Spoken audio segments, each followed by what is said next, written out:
The story begins as the sunset falls over the trees. A blood-covered body lies on the ground, staining the grass around it. Everything Chung Myung sees is covered in red. He stands there with wide, frightened eyes, unable to understand the scene before him. A grown man lies in front of him, and Chung Myung realizes that only death remains in this place. One of his clansmen is leaning against a tree, lifeless. He cannot understand why so much blood has been spilled. A bloody sword is stuck into the ground nearby.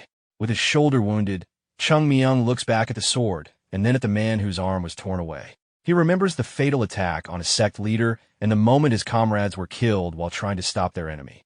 He grits his teeth until blood comes from his mouth and tightly grips his knee, thinking about everyone who died. Dozens of bodies are scattered across the battlefield. They were the final force of the elite warriors from the 9 great martial arts sects who fought against Chun Ma. Their battle ended with the destruction of almost everything around them. Blood runs down Chung Myung's chin as he wonders who is responsible for this tragedy. Sitting on a mountain of corpses is the one he believes caused everything, the demon who descended from the heavens. The founder of the heavenly demon sect, whose followers painted the world in blood. In the lotus position, Chun Ma, the founder of the demonic sect, sits calmly among the corpses. He opens his mouth and speaks about the sect. Hearing words of pity from his enemy, Chung Myung only frowns. Using his knee for support, he forces himself to stand. As soon as he rises, blood comes out with a cough. Chun Ma says that if he survives this place, he will spend the rest of his life enjoying his victory. But Chung Myung believes this is the end for both of them. He grabs his trembling leg and tells his enemy to stop talking. With countless dead bodies around them, Chun Ma acknowledges Chung Myung's swordsmanship and says that his skills prove he is the greatest follower of the sect. Chung Myung grabs the sword still stuck in his shoulder and pulls it out with force. Looking at Chun Ma with anger, he refuses to surrender. He pushes off the ground and charges forward. Chun Ma's eyes glow red as he thinks it is a shame that he will never see Chung Myung reveal his true strength. Meanwhile, Chung Myung runs across the battlefield toward the mountain of corpses. Chun Ma calmly says that this is his fate and reminds the follower of the sect that this is not the end.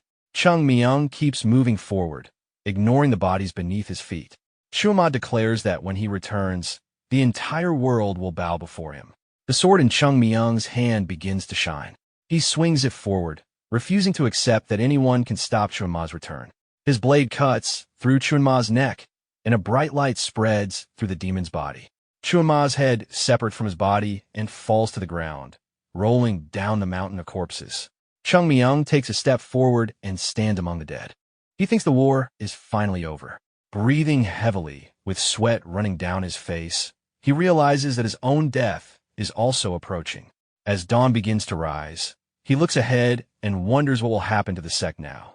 Turning around, he looks at Chun Ma's lifeless body and thinks about all the followers of the sect who died here. The old and the young were all killed. His sword remains planted in the ground as he realizes that only the weakest children of the sect are left alive. Chung Myung looked back and wondered if the lives of the sect's followers had been a meaningless sacrifice. His hair moved with the wind as he stared at the rising dawn. He thought that if he had tried harder, maybe he could have saved at least one person. But now, everything felt meaningless. Broken weapons were scattered across the battlefield, and he collapsed among the corpses again, thinking that even plum blossoms eventually fall. He let out a heavy breath. As the steam escaped from his mouth, his expression became emotionless. He remembered that he was the 13th disciple of the greatest swordsman of the sect and one of the 3 greatest swordsmen in the world. His name was the Plum Blossom Sword Saint.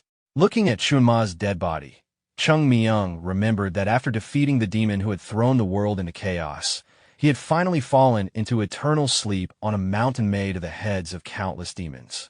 Under the night sky, those were the last words he would leave behind in this world. A child lay in a straw cradle while 2 men looked down at him. An old man picked him up, and nearby, many disciples of the sect were training in the courtyard. Young Chung Myung stood there holding a wooden sword. His senior disciple called out to him with an angry expression, and Chung Myung felt like his entire life was flashing before his eyes. He stood calmly in front of his teacher, who reminded him that he was a Taoist first and a warrior second. Strength without the Tao was nothing more than violence. Young Chung Myung lowered his head, thinking that his teacher was complaining again. At that time, he was too proud of his natural talent and believed he deserved all the praise he received. He was a foolish person who failed to understand the teachings of the sect. His body sank into the fallen plum blossoms, and he finally realized how blind he had been. Everything he had achieved was because of the sect. The image of his teacher appeared in his mind, asking if he regretted it. Without opening his eyes, Chung Myung admitted that he regretted everything. He remembered his fallen friends and thought that if he had trained harder and become stronger, perhaps he could have changed their tragic fate. Smoke rose above the battlefield as he remembered his teacher saying that there was no reason to regret the past. No matter what happened, the sect would continue to exist. Suddenly, pain struck his body. A scream came from a small hut as someone attacked him. Chung Myung raised his hands to protect himself and thought it was another enemy. But when he opened his eyes, he saw a poorly dressed boy standing in front of him. The boy told him to stop acting strange and scolded him for sleeping there like a useless person. Chung Myung, confused, noticed that everyone else had gone somewhere while he was lying there. He looked at the stranger, holding a stick, and realized the boy was threatening him. Chung Myung told him to stop waving the stick around because he had no idea what was happening. The boy seemed offended, then suddenly laughed. Chung Myung frowned, unable to understand why this strange beggar was laughing at him. He thought he was the Plum Blossom Sword Saint, so he could not understand what this shabby-looking person was doing. The boy raised his stick and declared that Chung Myung would die today. Thinking he needed to teach this person proper manners, Chung Myung reached out to block the attack. But his eyes widened in shock. The stick did not stop. It continued toward his head because his arm was too short. Chung Myung stared in confusion. Why were his arms so small? How could he fail to block such a simple attack? The boy hit him on the head with the stick and continued scolding him, saying that since he did not understand anything, he would explain everything himself. At that moment, another child entered the shack while the ragged boy continued hitting Chung Myung, saying that if he had truly lost his mind, then this beating would help fix him. The new boy looked at the scene in fear. Hearing the cries from inside, he decided to leave and return later. Chung Myung wiped the blood from his face and sat near a pond, angrily cursing the person who attacked him. He thought that he had never received such a beating even during his days in the sect. Remembering the strange boy, he wondered what he would do if he met that little beggar again. With his feet resting in the cool water, Chung Myung stared at his reflection. He could not recognize himself. He touched his face and tried to understand what was happening. Could this really be reincarnation, the thing mentioned in Buddhist teachings? As he watched the water, someone called out to him. Chung Myung turned around and saw the boy who had escaped earlier after watching him get beaten. The boy asked if he was all right and explained that their leader was usually like this, but today he had gone too far. The boy raised one finger, saying he only had one question, then quickly raised another and corrected himself, saying he actually had two. Chung Myung looked at him seriously while the boy stared back in confusion. After a moment of silence, Chung Myung asked if he was a beggar. The boy calmly replied that anyone could tell by his clothes. Chung Myung lowered himself and complained that he had somehow become a beggar. Then he raised two fingers again and asked his second question. He looked at the boy and asked if he knew about Chun Ma. The boy looked at him with concern and wondered if the beating had affected his mind. Near the pond, Chung Myung became frustrated and asked him to answer properly. The boy crossed his arms and looked at the sky before saying that he knew who Chun Ma was. Chung Myung listened carefully as the boy explained that Chun Ma was the founder of the Heavenly Demon Sect, a demon who had died 100 years ago. Chung Myung froze. His eyes widened as he grabbed the boy's clothes and asked if it was really true that Chun Ma had died 100 years ago. He pulled the boy closer, demanding to know if he was lying. After realizing the truth, Chung Myung let go and stared forward in shock. 100 years had passed. It made no sense. Why had he been reborn immediately after his death? He felt completely lost, as if he was the only person left in the world. The boy grabbed his clothes and asked if he was really okay. Chung Myung only looked at him and thought about the sect. The beggar boy became surprised when Chung Myung suddenly asked what happened to the sect. Chung Myung was shocked when the boy did not understand what he meant. He pointed at him and asked if he really was a beggar. The boy confirmed it. Chung Myung frowned and thought that if he was a beggar, then he belonged to the Beggars Union. But he had never heard of one of the 10 great martial arts sects being called that. Where was the sect? The boy stared at him in confusion and asked what nonsense he was talking about. The boy explained, recalling the map of the martial world. The 10 great martial arts sects were Shaolin, Wudong, the Sect, Kongtong Sect, Qingshang Sect, the Lotus Order, Southern Island Sect, Kunlun Sect, and the Beggars Union. But there was no mention of the sect. Chung Myung stood there with his mouth open, unable to accept what he heard. He remembered the symbol of his sect and repeated that the sect was not among the 10 great martial arts sects. He grabbed the boy's clothes again and questioned him, saying that even other groups had joined the 10 great sects, so why had the sect disappeared? The most important thing to him was understanding why the sect no longer existed. The beggar boy tried to remember the name of the sect. Chung Myung was surprised when he heard that. After thinking about it, the boy had heard there was such a place in Shaanxi province. Chung Myung stopped shaking him and confirmed that the sect was located in Shaanxi province. He asked if the boy knew anything about it. The boy replied that he had never heard of the sect being one of the 10 great martial arts sections. Still holding onto the boy's clothes, Chung Myung froze when he heard that the sect had been destroyed. His thoughts raced as he remembered his home. The sect, once one of the 3 greatest sects in the world alongside Wudong and the Northern Royal Family, had actually fallen. He let go of the boy, causing the beggar to fall to the ground. Chung Myung stared in disbelief. The boy rubbed his bruised head and looked at him, while Chung Myung said that he would not believe it until he saw it himself. Clenching his fist, he declared that he was going to the sect. The beggar boy looked at him strangely, rubbed his head, and called him crazy. He told Chung Myung to leave and go beg somewhere else if he did not want another beating. Chung Myung raised a finger and said that he still had more questions and needed answers. He touched his chest and asked about the body he was in. He wanted to know the name of the person whose body he had been reborn into. The beggar boy stood up tiredly and said that he was a beggar, so he never had a proper name. He could choose any name he wanted, but his current name was Cho Sam. Chung Myung stretched his face in disappointment and said it was a fitting name for a beggar. Then he asked about his age. The boy replied that poor people usually did not know their exact age. Chung Myung waved his hand and asked one final question, the name of the person who had beaten him. The boy crossed his arms and introduced himself as Kuchul, adding that his real name was John Pal. Chung Myung looked at him seriously and promised that he would repay the favor twice and the insult tenfold. The boy looked at him without much interest and told him to remember the name Chung Myung from the sect. When they met again, he would repay his kindness properly. After saying that, Chung Myung turned and walked away. The beggar boy silently watched him. A moment later, Chung Myung turned back and asked which direction the sect was from Shaanxi province. The birds flew away above the trees as Chung Myung started running. His face turned red from exhaustion. In his previous life, he had never even traveled on such a slow thing as a horse. Yet now he was struggling after only running short distance. His cheeks puffed up from the effort, but soon he collapsed on the ground. Lying face down, he thought that he was already exhausted after running such a short distance. This wee child body was far worse than he expected. He wondered how he would ever reach Shaanxi province like this. Imagining his own grave, Chung Myung thought it would be ridiculous if he died on the way before even seeing the sect again. Still lying on the ground, he sighed and wondered how he would reach his destination. Then he smiled and decided that it was time for his brilliant plan. Chung Myung stood up, caught his breath, and realized that the first thing he needed was to rebuild his physical strength for martial arts. Smiling with excitement, Chung Myung thought about how ordinary people could never understand how valuable this opportunity was. Even someone who had reached the highest level of power might regret wasting such a chance. He remembered his younger days when he rested on trees instead of focusing on his foundation. He recalled how his teacher dragged him across the ground because of his laziness and how he ignored training whenever he was told to practice. He even remembered being caught drinking alcohol that he had secretly taken from his elders.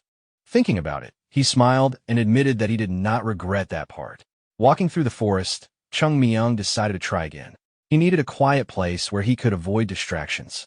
Finding a suitable spot beside a tree, he sat down and entered a calm state. His mind contained countless theories about advanced martial arts techniques. The history and teachings of the sect were still stored in his memories. He knew many breathing techniques for cultivating qi, and outside of the sect methods, he had studied even more. As the wind moved through the trees, a leaf fell beside him. Chung Myung decided to begin with another technique. His eyes widened as he remembered the 6 interactions breathing technique. He recalled seeing books about it being sold cheaply in the streets, sometimes for only a few hundred coins. A technique like this seemed worthless to ordinary people. But Chung Myung knew the truth. The 6 interactions breathing technique was the foundation of the sect's teachings. Every new disciple began their path with this method. Although it did not immediately increase strength, it purified the body and created a stable foundation. Chung Myung understood that building power was like constructing a great tower. There was no need to rush because the foundation determined how strong the final result would become. Blue energy began flowing through his veins as he purified the qi inside his body. The light traveled throughout him, removing the unstable energy like separating unwanted threads from a large piece of cloth. The purified energy gathered inside his dantian, forming a stable source of power. A bright glow appeared inside his body. Chung Myung smiled and moved his hands, realizing he had succeeded. The dantian would become the foundation that opened the way toward a new level of power. However, his small body quickly became tired. He thought that although he was weak now, he was still full of potential. Like a snowball rolling down a mountain, his growth would become unstoppable. He wondered if he could finally run toward the sect. Taking his first step, he immediately fell down again. Lying face down in the grass, he realized that he had used up all his energy. He complained that the technique was useless because he wanted to use his power right away. At that moment, the image of his teacher seemed to appear in his mind. His teacher scolded him for always acting before thinking. Meanwhile, in the nearby town, people walked through the market streets. 2 men entered an alley and approached another man resting there. When they called him elder, he opened his eyes. They pointed toward a child nearby and explained that a little beggar had been taking their money, leaving them with nothing. The elder slowly stood up and decided that the child needed to be taught a lesson. His followers agreed and followed behind him. Not far away, Chung Myung was eating a bun when he heard someone calling him. He ignored them and continued eating, even as the voices became more aggressive. Finally, Chung Myung turned back to the men. Still chewing his food, he asked what they wanted. The elder stepped forward and questioned his attitude toward elders. He warmed up his fists and said he did not know who allowed a child to beg in that area. However, since Chung Myung was still young, he would let it go. He only needed to hand over the food in his hand and everything he had collected that day. Chung Myung froze and looked at the bun in his hand. The men prepared themselves as he asked why they wanted to take away food that had already been bitten. He wondered if beggars truly had no shame. Standing up, Chung Myung brushed away the crumbs and prepared himself, surprising the men. He suddenly threw a punch. Afterward, he looked at his hand in surprise and realized his dantian had not fully recovered yet. Still, he believed this was enough. Turning toward his opponents, he said that he now understood how to control this body, but he was too tired to deal with them one by one, so they should attack all together. The elder trembled with anger, but also noticed Chung Myung was not in perfect condition. He assumed the boy was bluffing and ordered his men to attack. One of them rushed forward. His punch missed as Chung Myung easily dodged. The next moment, Chung Myung struck him directly in the jaw. Everyone froze as their companion fell. Chung Myung's fist still carried force as he looked at the remaining men and declared that he was the Plum Blossom Sword Saint of the sect. Soon, the beaten men were kneeling before him. Leaning against a wall, Chung Myung told them to address him properly. When they corrected themselves and called him a great beggar, he became annoyed that they were still calling him a beggar. After dusting off his hands, he asked if they knew a fast way to reach Shaanxi province. The elder looked at him in disbelief and said that if they knew such useful information, they would not still be living as beggars. Chung Myung smiled and realized they had misunderstood each other. He laughed, and the beggars nervously laughed along with him. The next moment, Chung Myung grabbed the elder by the clothes and pulled him closer. He warned him that if they met again and he asked a question, they had better answer clearly if they wanted to survive. The elder's expression immediately changed with fear. The beggars quickly stood up and ran away. Later, the mountains were covered in mist. Inside a room, a man looked out the window with a smile. When someone called him, he turned around. The door opened, and Unam entered. Unam explained that nothing unusual had happened, but a child wanted to meet him. The man was surprised and asked again about the child. Soon, Chung Myung stood before him with his hands politely folded. Smiling, he introduced himself and said that he wanted to join the sect. The man looked at him carefully and repeated that he wanted to become a disciple of the sect. He then turned to Unam and asked if he had explained that they were not accepting new disciples. Unam replied that he had tried to stop him, but the child insisted on meeting him. Both of them looked back at Chung Myung, who was still smiling politely. Although his smile looked calm, Chung Myung was actually furious. To understand why, they had to look back a little earlier. His staff hit the ground as Chung Myung leaned on it. He finally arrived. In front of him were the stairs leading toward the sect. He frowned, thinking that the shortcut shown by the beggars had not helped much, but after all the effort, he had finally reached his destination. The staff lifted from the ground, and leaning on it, Chung Myung decided to continue upward. He climbed the mountain steps, forcing his tired body forward. His breathing became heavy, but he refused to stop. Grabbing onto a rocky ledge, Chung Myung pulled himself higher. Loose stones rolled down beneath him, but he continued climbing. Looking down for a moment, he reminded himself that nothing was impossible with enough determination. He tightened his grip on the staff and reached for the next rock, thinking that he would reach the sect no matter what. Finally, Chung Myung climbed over the rocks and looked ahead. But his expression changed. The sign that should have been there was gone. He waved his hands in disbelief and wondered where it had disappeared to. He remembered how carefully the sign was maintained every morning and could not understand how it was missing. Standing at the entrance, Chung Myung complained that this situation was enough to drive anyone crazy. The gate suddenly opened. A man appeared and asked who had come. Chung Myung looked at him carefully, while the man stared at the boy in surprise. He asked if he had come alone and wondered how a child had managed to climb the mountain by himself. Chung Myung looked at him with wide eyes and said he wanted to ask something. The man watched him with interest. Chung Myung asked if he was a Taoist from the sect. The man confirmed that he was. Hearing this, Chung Myung became relieved. At least the sect had not completely disappeared. When the man invited him inside, Chung Myung followed. Near the training ground, the man explained that they were not accepting new disciples at the moment. However, since the child had managed to climb the mountain, they could not simply leave him outside. Unam explained that the mountain became extremely cold at night. Chung Myung looked around the training ground in surprise. He noticed the damaged surface and wondered why the once beautiful stone flooring had been replaced with ordinary dirt. Seeing his reaction, Unam asked what was wrong. Chung Myung smiled awkwardly, reminding himself to stay calm. Perhaps the sect had simply sold things because they needed money. But his eyes continued searching. He noticed many things were missing. He wondered where the grand golden palace had gone and why the area looked so empty. Unam admitted that there had once been a palace there. Chung Myung thought that he already knew that and wanted to know where it had disappeared.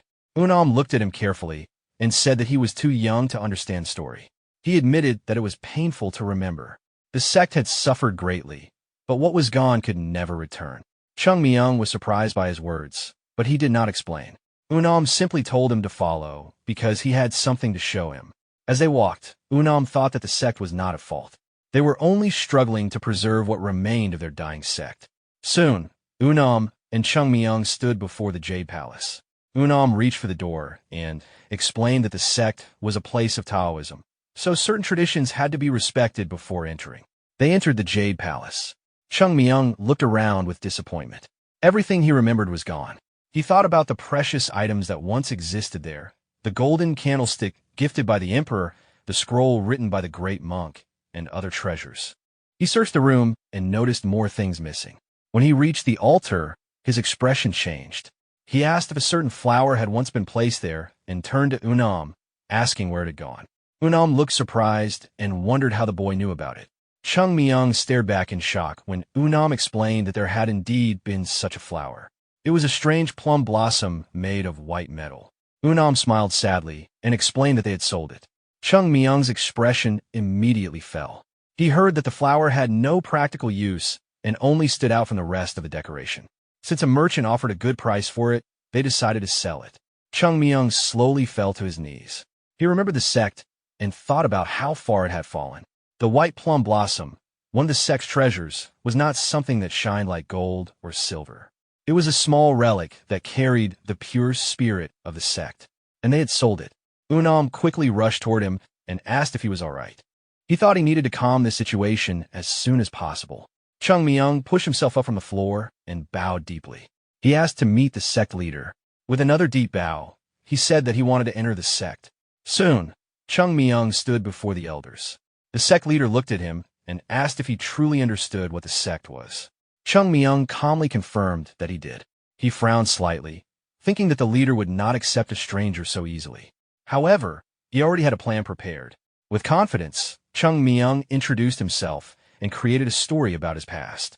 He claimed that he was a disciple who had gone missing during the war. According to his story, he had fallen from a mountain and was found by a passing lumberjack. The lumberjack saved him and took care of him while he recovered. Because of his gratitude, Chung Myung said that the lumberjack accepted him as a disciple and taught him the sect's techniques. That was how he learned their martial arts. Chung Myung smiled, satisfied with his explanation. In his mind, he calculated the relationship between himself and the leader. If this lumberjack was considered his ancestor, then his position would be much closer to the leader. It was a perfect plan. However, he wondered if the leader would question such a young person appearing suddenly. Before he could continue, the sect leader sighed and accepted him. Chung Myung looked shocked and asked him to repeat it. The leader smiled and said that if the child truly wished to enter, he would allow it.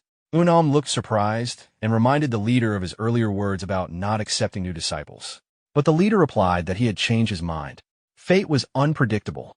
Chung Myung stood there speechless, wondering why the leader showed no suspicion at all.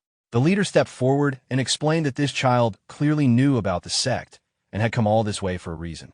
He said that just as one should not turn away a bird seeking shelter from rain or reject an animal searching for warmth during winter, they should not abandon someone who came to them. Unam bowed and asked if he should prepare the initiation. The leader agreed. Chung Myung frowned, dissatisfied. His imagined relationship plan completely collapsed. Later, Chung Myung wore the uniform of a third-generation disciple and looked at his surroundings. He wondered what had happened to him. The room seemed to be a guest room, but it appeared to be used as a temporary residence for new disciples before they completed their training. He thought about how the sect never used such arrangements before. After closing the door, Chung Myung decided that someone must live here anyway. Suddenly, he stopped when someone called out to him. He turned around and saw an older disciple standing there. The disciple asked who he was and why he was entering someone else's room. Then he accused him of being a thief. Hearing the commotion, more disciples gathered in the corridor to see what was happening. The disciple who stopped Chung Myung explained that the child had been sneaking around inside his room. The other students looked at the scene in confusion and wondered what was happening in the corridor. Just then, their teacher appeared and asked why they were making a disturbance when training was not even finished. The students immediately bowed and apologized. The teacher then looked at Chung Myung and asked who he was. Chung Myung introduced himself. The teacher frowned and realized he was a new disciple staying in the White Plum Blossom house. Turning away, he told him it was late and that he should rest. He also reminded him to attend training the next day. Chung Myung watched the students leave and heard the others being ordered downstairs. The disciple who had stopped him looked back and warned him that they would settle things later. He promised that Chung Myung would receive a proper beating from him. After everyone left, Chung Myung stood alone in the hallway. He thought that since these students were his successors, he would personally pay attention to their training. Of course, his meaning of paying attention was very different from theirs. The moon rose above the sect. The disciple who had bullied him earlier appeared again and smiled. He ordered Chung Myung to remove his clothes. Chung Myung stared at him in confusion and asked what he meant. The disciple insisted that he should not pretend and demanded that he take them off. He joked that this was how men became closer and that a beating would strengthen the bond between senior and junior disciples. Chung Myung frowned and asked if he had finished. Then he asked where Unam was. The disciple replied that Unam had already stopped training for the day. Looking down on him, the disciple decided that Chung Myung talked too much and prepared to teach him another lesson. Before he could continue, someone called out. Chung Myung looked at him and told him to prepare himself. He did not want to waste time, but a fist suddenly struck his face. The impact was powerful enough to shake the roof. The other students looked up in surprise. But instead of Chung Myung falling, the senior disciple was thrown into the air. Chung Myung looked at his fist and smiled, saying that the lesson had finally begun. The other disciples immediately became nervous. Soon, they were all kneeling before him. Chung Myung told them they needed to put more effort into their training, and said he was only helping because their senior had promised to guide them properly. Even the older disciple lowered his head. Chung Myung waved him over and asked him to come closer. He admitted that he did not fully understand what had happened to the sect during the last 100 years, so he had several questions. The disciple promised to answer. Chung Myung asked what had happened to the sect's treasures and why the sect had fallen into such a state. The disciple hesitated. Then Chung Myung asked if he knew anything about the Plum Blossom Sword Saint. The disciple explained that according to the elders, the Plum Blossom Sword Saint had played a major role in defeating Chun Ma. However, after that victory, the Heavenly Demon Sect went into chaos and their remaining forces attacked the sect. The warriors reached their mountain and destroyed it. Because of the damage from that battle, the sect was never able to return to its former glory. Chung Myung listened in shock. He realized that the reason the sect had declined was connected to him. A drop of sweat ran down his face. He looked up, feeling frustrated that everything he had fought for had led to this. The next morning, sunlight filled the mountain. A disciple explained that the sword technique they practiced lacked proper Taoist foundations and was extremely weak without them. Chung Myung listened while eating and wondered why they thought removing the sect's techniques would not cause problems. Chung Myung smiled and replied that this sword technique was terrible. It was not even worth keeping, so they should just throw it away. The elder explained that although removing it might cause some trouble, because it was an ancestral technique, there was no reason to keep teaching something that did not help the disciples. He suggested taking it out of the library. Chung Myung continued eating while the elder turned to his student and agreed that it sounded reasonable. As plum blossoms fell from the tree, the elder mentioned that there was something else they needed to discuss. Sitting across from Chung Myung, he explained that he had not called him over only for that matter. He believed it was time for Chung Myung to take responsibility for his own disciples and asked how he planned to train them. Chung Myung froze. He squeezed the cookie in his hand. When the elder asked what he was thinking, Chung Myung calmly answered that it was simple. First, he would beat them. Once they reached the edge of life and death, they would break through their limits. Silence filled the room.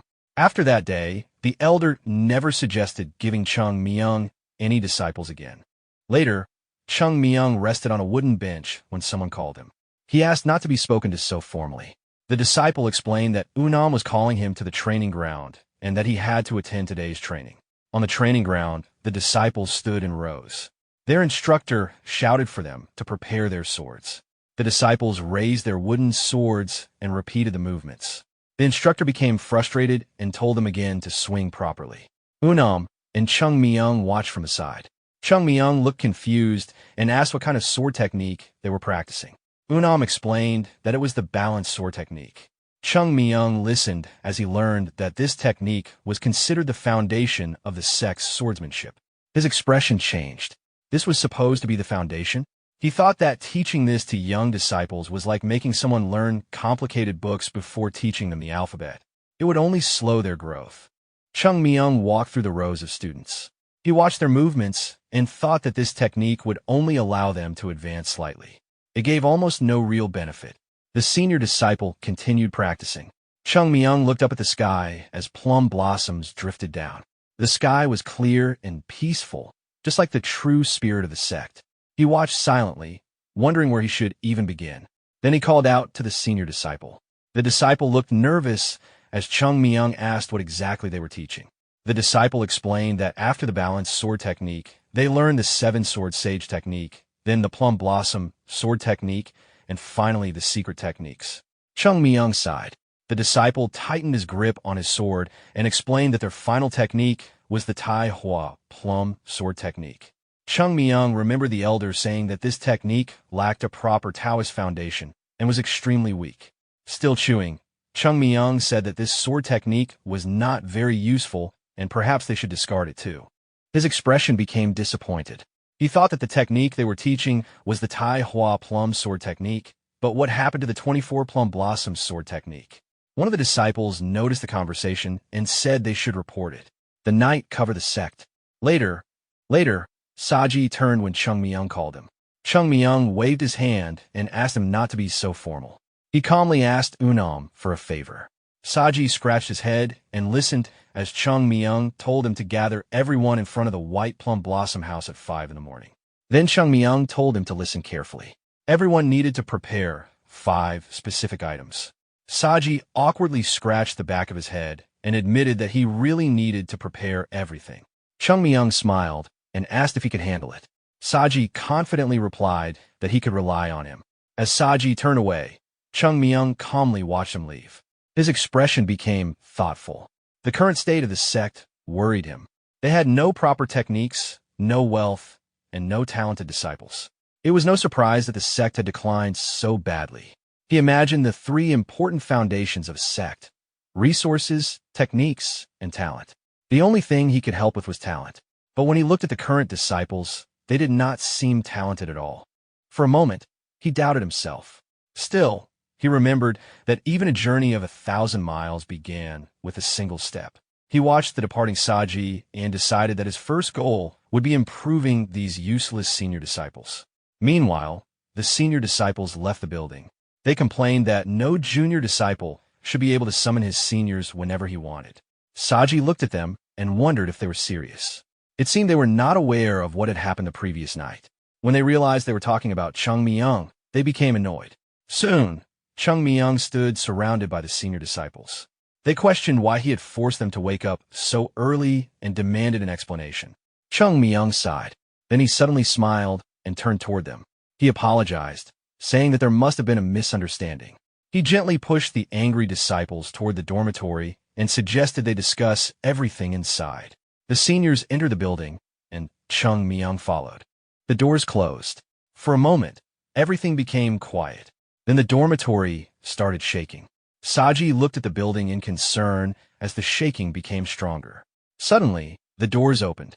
The exhausted senior disciples stumbled out and lined up in front of Chung Myung. Chung Myung calmly asked them to stay quiet, warning that they might wake the sect leader. He stepped forward and announced that training would happen every morning at the same time. The mountains were illuminated by the morning sun. Inside his room, the leader woke up and looked outside. He wondered why the disciples had not come to greet him as usual and realized everyone was still sleeping. He got dressed, remembering that they had recently accepted a new disciple. He assumed the students were simply tired after the initiation ceremony. Walking outside, he thought that he needed to teach them a proper lesson. Even if Jogul was strict, he should not push the disciples too hard. But when he reached the training ground, he stopped in surprise. The students were lying exhausted on the ground. Sasek stared at them, confused. A drop of sweat ran down his face as he asked what had happened. The senior disciples looked at each other and stayed silent. They did not dare explain. Meanwhile, Saji walked forward carrying a sword, looking completely exhausted. Behind him was Chung Myung. The boy had tied heavy stones to his back as training weights. He sat down with his cheeks puffed out from the effort, trembling while carrying the weight. Counting calmly, Chung Myung continued his exercise. When he reached 10,085, he noticed the leader standing in front of him. Even while carrying the heavy stones, Chung Myung greeted him politely. The great Sasek looked at the heavy stones tied to Chung Myung's back and carefully examined their weight and the boy's condition. He noticed that Chung Myung's legs were trembling simply from standing there. The leader immediately shouted at the other disciples to bring him water. But Chung Myung calmly held the training weights with one hand, scratched his head, and said there was no need to worry. When he received the water, he quickly drank it, spilling some in his hurry. The leader looked at him and asked what exactly had happened. He turned toward the training ground. Many disciples were lying on the ground, completely exhausted. Some were begging for help, while others had already passed out. Chung Myung waved his hand casually and said it was nothing special. This was just morning training, and from today onward, they would practice like this every day. However, since it was their first day, everyone had pushed themselves too much. The leader looked at the exhausted disciples, wondering if they had agreed to this willingly. The disciples immediately shook their heads. Saji and Chung Myung looked at them. The leader realized the disciples were not tired because of normal training, but because they were afraid of this new disciple. He became annoyed. How could they call themselves disciples of the sect and still fear a newcomer? He cleared his throat and decided to correct Chung Myung.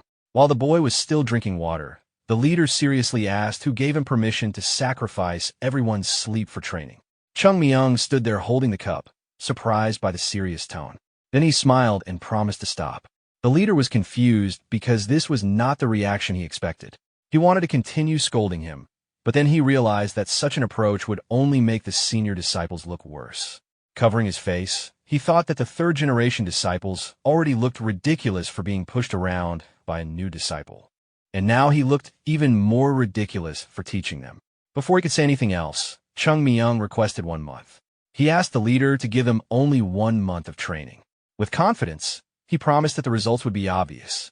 Looking at the senior disciples slowly standing up, Chung Myung praised them. He said that even though the training was difficult, none of them complained. Then he turned to them and asked if he was right. The exhausted disciples, barely able to stand, agreed. The leader looked at Chung Myung and realized what he meant. They were not complaining because they respected their junior. He wondered where this child came from and how he had managed to control the senior disciples so quickly.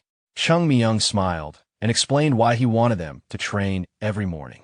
He told the disciples that they could become stronger by learning from their masters, but they could improve even faster by putting in more effort themselves. Turning toward the leader, he explained that giving up a little sleep for training was worth it. The leader listened carefully. He understood why Chung Myung valued training so much. Looking at the boy and the disciples behind him, he asked what was the most important thing. Chung Myung answered immediately. Respect. The leader listened as Chung Myung explained that the words of elders should be treated with great importance. He was surprised. He realized that Chung Myung was not insulting the elders. He was using respect as a way to help everyone improve. The leader smiled. He realized that this child was exactly the kind of disciple the sect needed. Turning toward the exhausted students, he announced that he was impressed by their determination to participate in morning training. The disciples looked shocked. The leader declared that if they continued with this effort, they would achieve results beyond their expectations.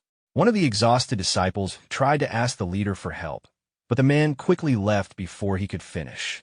The disciples stretched out their hands toward him, desperately calling for him to return. Meanwhile, Chung Myung calmly stretched his arms.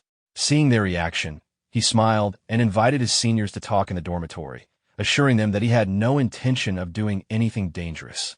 The disciples froze and looked at him nervously. Chung Myung happily called them over for a discussion, but the only response he received was their tired groans. A few days later, Chung Myung sat in his room meditating. A faint energy surrounded his body as he focused.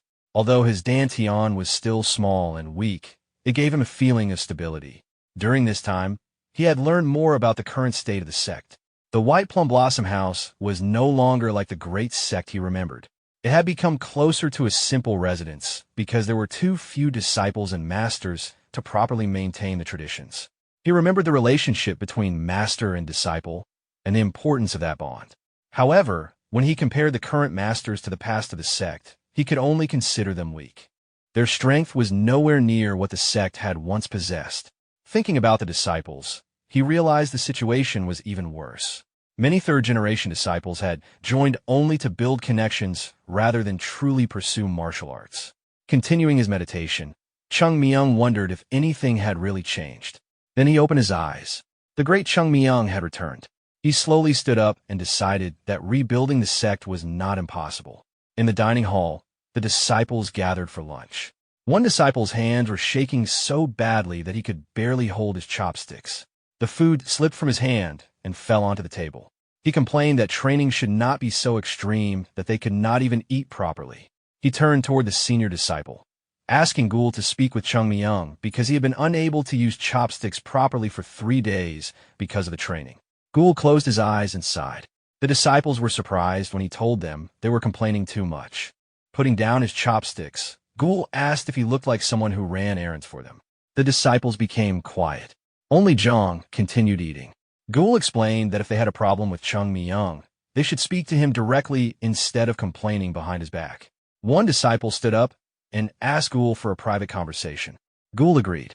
Under the warm lights of the building, the two walked deeper into the Plum Blossom Garden. Zhang asked Gul if he had rested well. Gul shook his head and looked at the sky. When Zhang asked what he thought about the sect, Gul hesitated. He admitted that it was a difficult question. Gul explained that once he returned to his hometown, his time here would end, but Zhang's situation was different. Zhang nodded. He planned to spend his entire life in the sect. After a moment of silence, Gul lowered his gaze and admitted that he once thought the sect was finished. Zhang immediately told him to show more respect and not say such things so casually.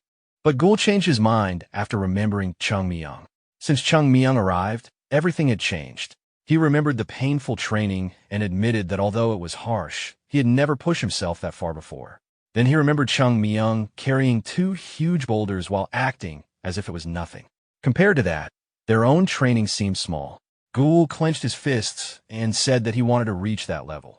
He turned and said that he would work hard until he became a master whose name would be known throughout the world. Zhang smiled. Under the falling plum blossoms, he told his friend that he had the same goal. Meanwhile, Chung Myung watched the entire conversation from the branch of a plum tree. He leaned back comfortably and smiled, thinking that these two were finally showing some determination. Unam had also accepted his words without hesitation, but Chung Myung knew there was still a lot left to do. Just then, his thoughts were interrupted by loud voices coming from the sect gate. Someone was demanding that the sect leader come out. Chung Myung narrowed his eyes in confusion. A group of people was aggressively knocking on the gates, demanding entry. The gates opened, and several merchants entered the sect grounds carrying torches. They loudly called for the sect leader. The commotion stopped when Unam and Sasek appeared with a nervous expression and explained that such behavior was unacceptable inside the sect. Watching from the plum tree, Chung Myung wondered how these people had managed to enter through the gates and what exactly was happening. The merchants complained that they had waited long enough and there was no more time. They demanded that their money be returned. Chung Myung was surprised. He wondered how the sect had ended up in such a situation. The men near the entrance shouted that their leader had no shame for hiding instead of coming out. After they called again, the old man finally appeared at the door, drawing everyone's attention. Chung Myung peeked from behind the group as the leader calmly asked what brought them to such a remote place so late at night. Seeing him, Chung Myung no longer had any doubts. This was indeed the head of the sect. As Chung Myung observed him, he noticed that even his smallest movements and words carried a faint aura. His eyes briefly moved to the old man's legs while the merchants questioned why he was pretending to remain calm. Chung Myung understood that the man was simply maintaining appearances. The leader raised a hand and greeted the visitor. The owner responded politely, and the old man admitted that he had not expected the owner of Kong Pavilion himself to come all the way here. The owner laughed awkwardly and explained that he had no desire to climb the mountain again, but many people had pushed him to make the visit. The old man lowered his head and listened as the guests reminded him that the agreed deadline had already passed. Khan explained that they had already been patient and that according to the contract, the amount owed should have increased by half by now. However, because the sect had saved their lives many times before, they had tried to handle the matter gently. The owner then gave a final deadline of 7 days and stated that if payment was not made by then, they would confiscate the sect's temple. At that moment, someone hiccuped. Everyone turned around. Someone quietly remarked that it seemed inappropriate to let a child hear such things. From the temple roof, a voice asked whether they were merchants from Wan Prefecture. One of the companions raised his hand and confirmed it. Chung Myung covered his face and looked away, realizing he had no idea what the boy might do next, and deciding it was safer to stay back. Gul asked whether Wan Prefecture was the village below the mountain, and his companion confirmed it, saying he remembered visiting there while trading with his father. A disciple then asked whether that meant the sect had borrowed money from merchants. The reply came that he did not know the details, but he did know the owner of Kong Pavilion. The explanation followed that the man was the owner of Taiwa Pavilion in Wan Prefecture, the largest pavilion in the region, a wealthy merchant involved in many affairs. Hearing this, Chung Myung asked if that meant the man truly owned Tua Pavilion. The disciples were stunned. One companion tried to calm everyone down, but the reaction only became stronger. Chung Myung suddenly remembered that the pavilion actually belonged to the sect. Without hesitation, he grabbed one of his companions by the clothes and asked whether that merchant truly owned the pavilion and whether he intended to seize the sect's temple simply because of a loan. The companion confirmed it. After letting go, Chung Myung felt that something about the situation did not make sense. Standing among the others, he realized it was strange that Kong had been the first to offer money to the sect. Lowering his head, he came to the conclusion that this entire situation had been planned. Turning back to his companions, Chung Myung asked whether they remembered the conversation from earlier and whether the requested item had been brought. The disciple looked confused, and Chung Myung frowned as he reminded him what they had been discussing. As he rushed off, his companion shouted that he would bring it immediately.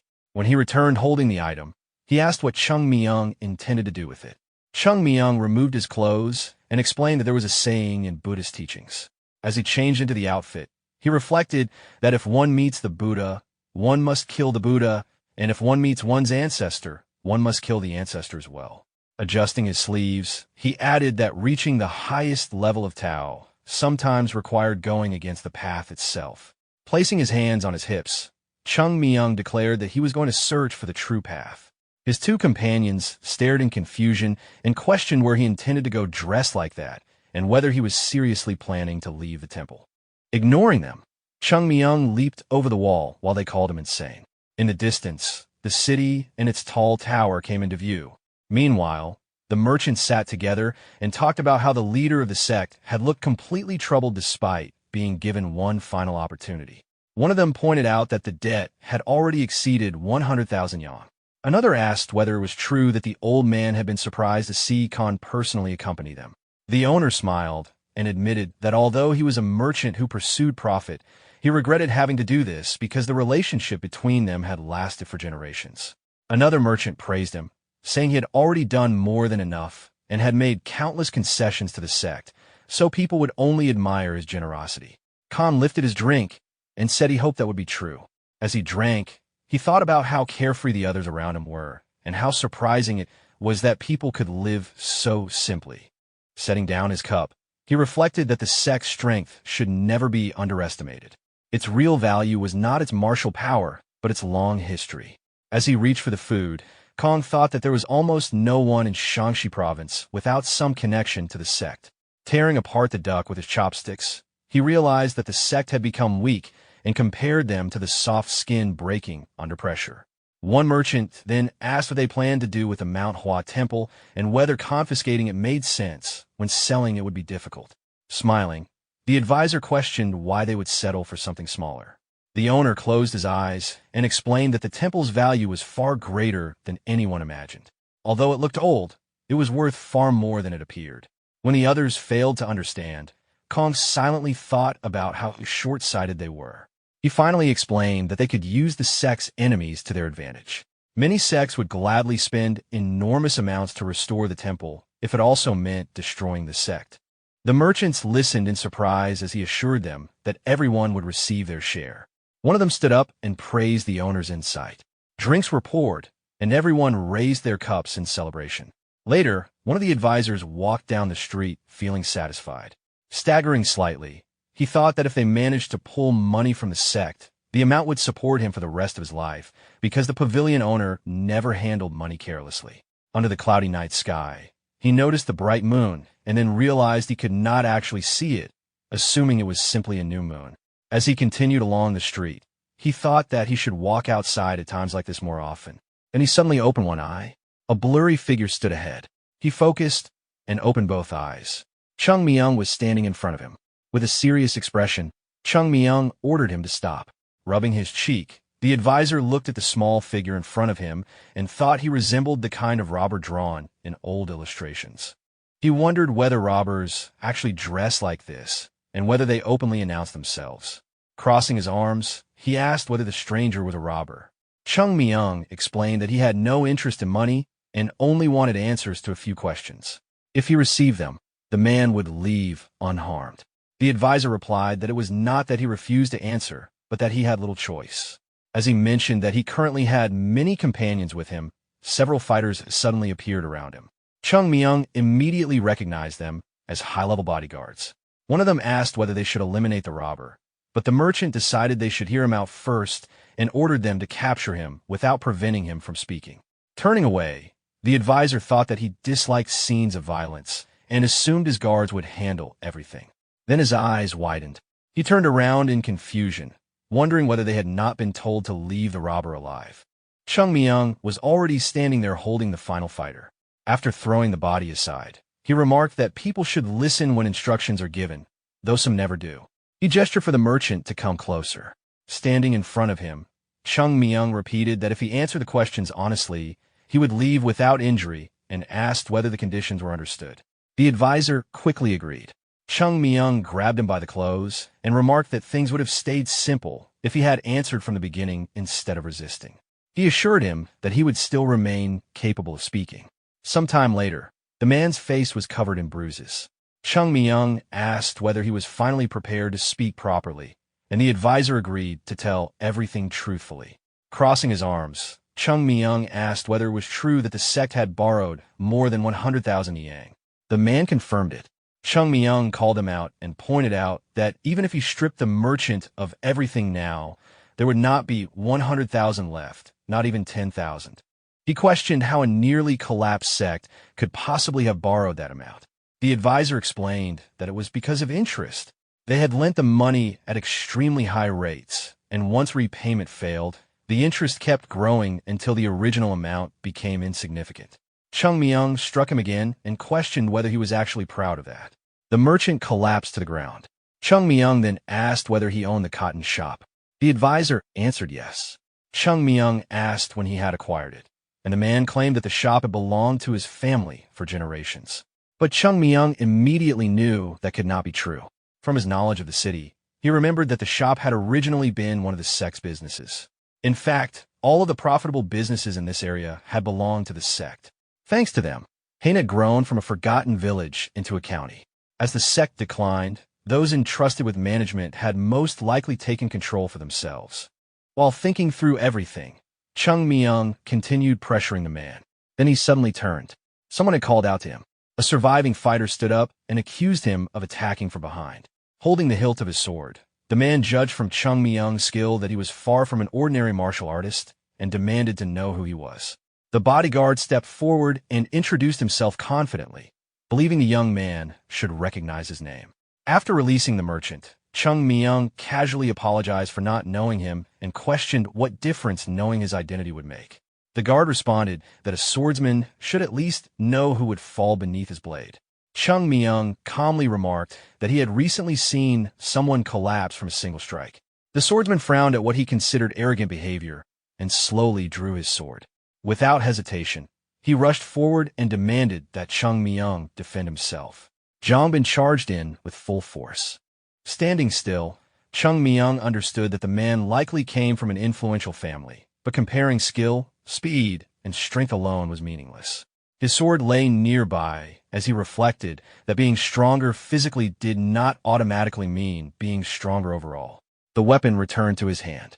In the next moment, he deflected the incoming attack. The opponent's expression changed immediately. Holding back the blade, Chung Myung understood that the difference between them was experience. He still carried the memories of the Plum Blossom Sword Saint. Knowing raw strength was insufficient, he redirected the opponent's power instead. The swordsman was thrown backward. Chung Myung slightly rotated the blade and launched a strike. At that moment, plum blossom petals seemed to scatter around the battlefield.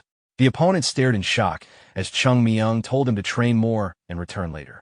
Using the 24 plum blossom sword technique, Chung Myung passed through him. The sword dropped to the ground. As Chung Myung lowered his weapon, he remarked that people should understand their place. Then he heard someone cry out in disbelief. Turning around, he realized he had completely forgotten about the advisor. At that moment, Chung Myung regretted revealing his sword style. The merchant slowly opened one eye. Chung Myung wondered whether he had recognized the technique since he had even formed the plum blossom bud. But instead of recognizing it, the man praised the swordsmanship as refined and exciting, claiming he had even sensed a subtle freshness within it.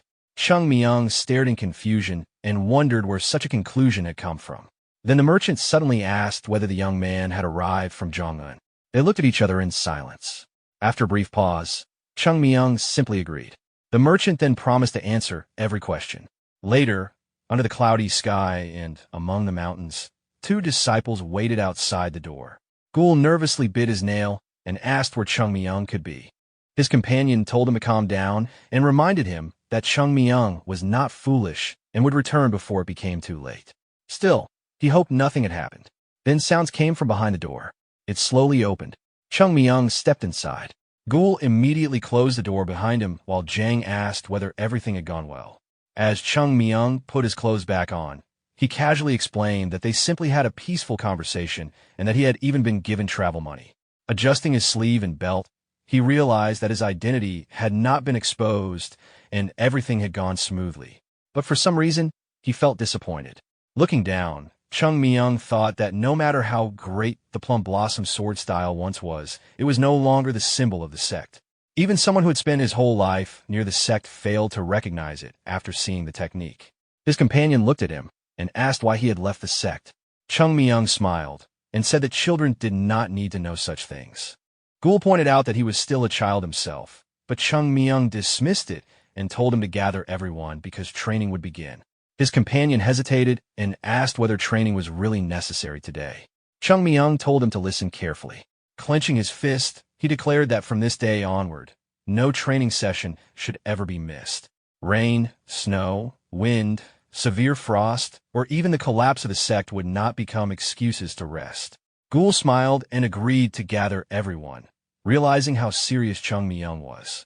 Then Chung Myung explained that he personally would not participate because he still had something else to do. Zhang pointed out that only the youngest disciple could lead the training.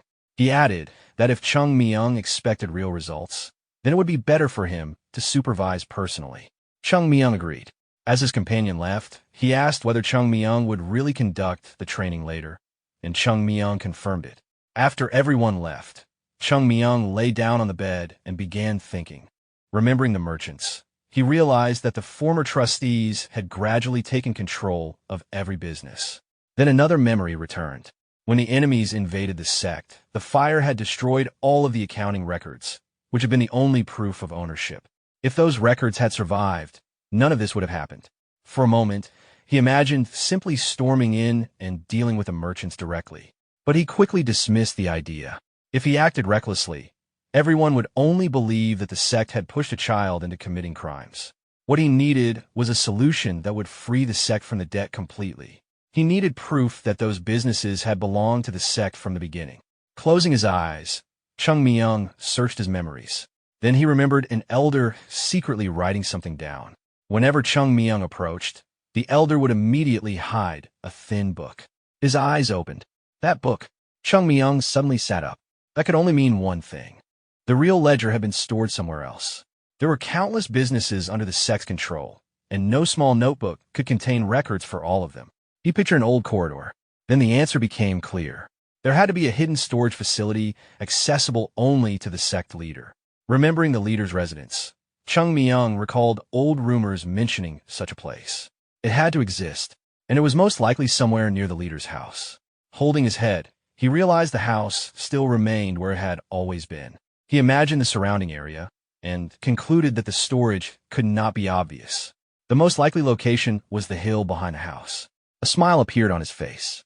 If it had been built underground inside the hill, nobody would ever suspect it existed, unless they already knew. Chung Myung realized that an unexpected treasure hunt had begun. He immediately opened the window. Jumping outside, he mentally apologized to the great leader and hoped he would understand. At the same time, he reminded himself that reviving the sect came first. Landing on the wall with a stick resting across his shoulder, he decided that if he found the ledger, he would hand it directly to the leader. With a grin, he leaped down. A bright flash crossed the mountains. Later, sitting on the ground, Chung Myung muttered that he would not die from something like this. Standing in the forest, he realized that even a small hill was still a mountain, and searching it would not be easy. He looked down. Blue energy spread through his body. Something slowly began forming in his hands. Immediately afterward, Chung Myung placed both hands on the ground. A bright stream of energy spread beneath the surface as he reasoned that if the energy collided with a large empty space, it would reveal a hidden storage area. Looking across the mountain, he realized he had no idea where the storage actually was. Even so, there should not be a hollow space underground without reason. After exhausting himself and dropping to the ground, he concluded that this location was wrong, but he refused to stop. Another flash of energy spread through the mountains. Chung Myung decided to try again. Then suddenly, the energy reacted in one particular area. His eyes widened. The glow flowing from his hands disappeared. Grabbing his tool, he realized he had finally found it. Swinging the pickaxe, he understood that all that remained was uncovering the hidden storage. As he dug into the ground, he told himself that everything would work out if he could just see what was below. Soon, brick flooring appeared. Chung Myung stared in surprise.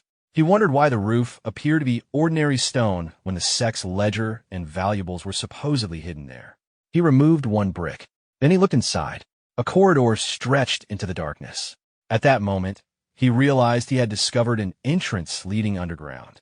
Then suddenly, someone's foot appeared. Chung Myung froze. The sect leader was walking through the corridor.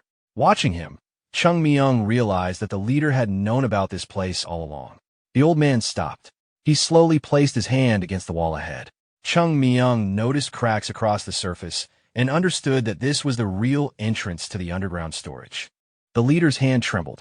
At first, Chung Myung thought he was trying to do something, but then he realized the old man simply could not. He stood there silently in front of the wall. Thinking back to the sect's collapsing entrance, Chung Myung understood that its decline could no longer be hidden. As the sect weakened, ignorance spread and management alone could not reverse the situation. Looking at the old man, Chung Myung realized he had spent his entire life protecting the sect only to watch it slowly collapse. He wondered what the leader truly felt. The trembling hand gave him the answer. This was not someone who could share his burden. As the person meant to support everyone else, he had to carry everything alone. Here, in this hidden place, only his pain and regret remained. The sun slowly rose over the mountains. Light entered through a gap above. Chung Myung jumped down into the corridor. Standing in the middle of the long passage, he looked into the darkness and felt the weight of everything. Then he turned around. It was not too late. But before anything else, he had to open this door. Placing his hand against it, he released energy directly from his body. The energy flowed into the surface, then his eyes widened. The wall reflected it back. Looking carefully, Chung Myung realized what it was. Eternal iron. The door was made from it and was as thick as an arm. It was a metal more valuable than gold. Yet an entire underground chamber had been built with it. Keeping his hand on the surface, Chung Myung realized only the strongest martial artists could destroy such a barrier. Now he understood why the leader had never even attempted to force it open. Light continued to pour into the corridor. Then Chung Myung realized another problem. He could not cut through it either. Standing in front of the door, he understood that if the elder had entered before, there had to be another method. There had to be a key. His eyes widened. He reached toward the door and placed both hands against it. Only then did he notice strange markings. Touching them carefully, he realized they were not decorations. They were sword traces. His expression changed. These marks resembled the Plum Blossom Sword style. The patterns reminded him of the 24 Plum Blossom Sword. Looking more closely, he recognized techniques connected to the bamboo leaf form, one of the hidden principles of the Plum Blossom Sword. Another pattern followed. Everything slowly began connecting in his mind. Perhaps this itself was the key to opening the door. Exhaling slowly, Chung Myung realized the mechanism would require several stages. Imagining the sword forms, he understood that only by combining bamboo mastery, the 6 interactions, and the 24 Plum Blossom Sword could someone reveal the true power of the Plum Blossom Sword style and open the door. Looking at the center of the pattern, he realized he had figured out the activation method. But there was still a problem. Tilting his head, he understood that his current body could not handle it. If he still had his previous body, there would be no issue. The technique remained in his memory, and he knew how to reproduce it, but his current body was only that of an ordinary teenager. It simply lacked enough energy to execute every stage continuously. Holding his head, he admitted that he did not want to resort to this. But there was no other option. Placing a hand on his stomach, he accepted that recovery would take at least a month. Energy began gathering inside him. Soon, a purple aura emerged and illuminated the corridor. Chung Myung recognized it as the circulation of natural qi, the life force every person carries from birth. Using it meant paying a heavy price. But he had no alternative. His qi gradually turned bright pink. The same glow spread across his blade. Gritting his teeth, he reminded himself that he only needed to do this once. Wiping blood from his face, he forced himself to believe it would succeed despite still being unfamiliar with this reborn body. He stepped forward. Moving quickly, he realized there would not be a second attempt. He swung the sword. Blood spilled from his mouth. Holding the blade tightly, he realized everything was still too slow and that both his body and mind were already reaching their limit. He tightened his grip. Then he shifted backward and launched 4 rapid strikes, flowing from the 6 interactions into bamboo mastery. Without breaking the connection, he followed with 4 more attacks and transitioned into the 24 Plum Blossom Sword. His body spun as strike after strike connected. Bright streams of energy rushed into the patterns carved across the wall. Blood spilled from his mouth again. The markings gradually glowed pink. Drops of blood scattered across the floor. Wiping his mouth, Chung Myung stared ahead and wondered whether it had worked. If the door failed to open after this, everything would collapse. Then every groove in the wall filled with light. He remained seated in front of the door. Suddenly, a small crack appeared.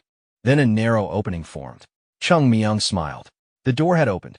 Blood flowed from his mouth once more and dripped onto the surface. Breathing heavily and dropping to one knee, he realized recovery would now take at least 2 more months. Reviving the sect was proving far more difficult than expected. After resting briefly, he slowly stood. Standing before the open entrance, he wiped the blood from his face and decided it was finally time to see what the elder had hidden so carefully. He pushed the door open. It continued opening until the entire room was revealed. Looking inside, he was surprised to find only 3 bookshelves. He had expected far more. Then he remembered, only the most valuable things deserved a storage room built entirely from eternal iron. He picked up one of the books. The elder had complained every day about having no money, yet had spent everything protecting this place. Turning the book in his hands, Chung Myung suddenly froze. Opening it, he realized he had found the sect's ledger. Along with the original stored in the finance pavilion, the elder had also preserved a copy here. Reaching for more books, Chung Myung realized that this would become the end of those merchants. His clothes quickly filled with books. Then he looked back at the shelves and wondered whether this place truly contained nothing except paper. Putting his hand to his side, Chung Myung thought it would have been convenient if the elder had hidden away some wealth as well. It would have helped with food, daily needs, and creating the foundation for reviving the sect. Picking up another book, he wondered what else the elder had prepared and turned toward the second cabinet. Opening it, he found records of unfamiliar secret techniques and questioned whether any of them were still practiced. Then his eyes widened. These are not current teachings. Standing before the shelf, he realized these were forgotten teachings, arts that had nearly disappeared from the sect. Remembering the elder, Chung Myung thought it must have been difficult for him to destroy techniques, even those that were never meant to reach future generations. Closing the book, he understood that the elder had hidden them here in case they might one day become necessary for the sect. Looking at the shelves, Chung Myung realized something. The first cabinet proved that the elder had fulfilled his responsibility as the leader of the sect. The second revealed his concerns and his affection for it. Holding the book, Chung Myung silently decided that the elder no longer needed to worry. He would restore the sect. Then he corrected himself. No, the sect would rise even higher than before. His attention shifted to the third cabinet. Unlike the others, it contained only a single package. He picked it up. Inside was a document personally signed by the sect leader. Opening it, Chung Myung read that if someone was reading this letter, then that person had already been recognized by the next generation's leader. The letter stated that sometimes a single line written on paper could carry more meaning than 100 spoken words. Standing in the center of the storage room, Chung Myung continued reading. The elder wrote that being the head of the sect did not mean controlling it with force, and that whoever inherited the position should already understand this. According to the letter, those who truly carried the sect forward were its students, the children who continued striving to improve. The leader's role was simply to guide them, protect them, and help them reach their potential. The elder wrote that the successor should not worry too much about controlling the sect, because the sect itself was not something that could be forced into shape. It was a spirit, an energy, something no one could truly command. The letter continued. Whether in decline or in prosperity, the sect would continue to exist. The ancestors protected its aspirations, raised successors, and passed their will forward. As the previous leader, he now passed that burden to the next generation. Chung Myung looked at the document for a moment. Then he folded it carefully and quietly dismissed the old man's habit of speaking at length. Standing in the room, he realized he had not found what he originally hoped for. Still, what he had found was enough. The important thing was the ledger. Turning away, Chung Myung knew that with it, he could recover the businesses that originally belonged to the sect. But as he started to leave, something suddenly bothered him. He stopped and looked around again. The structure of this storage felt strange. Remembering the previous leader, Chung Myung recalled how meticulous he had been. Even the oil lamps had always been placed symmetrically so the room would be lit evenly. His eyes moved back to the third cabinet. Unlike the others, it was almost empty. Chung Myung placed a hand on the shelf, then suddenly grabbed it with both hands. Lifting the cabinet away from the wall, he became certain there had to be something hidden. He set it aside. Behind it, there was a hole. Chung Myung looked into the opening. His eyes widened. He had discovered a hidden chamber. Looking inside, he immediately understood there had to be something important hidden there. He jumped down, then he froze. Gold was stacked tightly in front of him. His eyes moved across neatly arranged weapons and valuable swords lined against the wall. Sitting on the floor, Chung Myung realized he had found an entire mountain of wealth along with secret techniques he had never seen before. Picking up jewelry in his hands, he laughed. His voice echoed as he realized he had suddenly become rich. Elsewhere, the leader stood by the window of his residence and quietly exhaled. Morning had arrived. He thought that this day would bring happiness to someone, but for him, it would only bring despair. Closing his eyes, he remembered that only 5 days remained before the deadline given by the owner of Kong Pavilion. Then someone urgently called his name. Opening the door, the leader asked what had happened. The assistant hurriedly explained that it would be easier to understand after seeing it in person. When asked where they were going, the assistant only insisted that it was urgent. The two immediately set off. They crossed through the forest. While moving, the leader suddenly noticed students collapsed on the ground.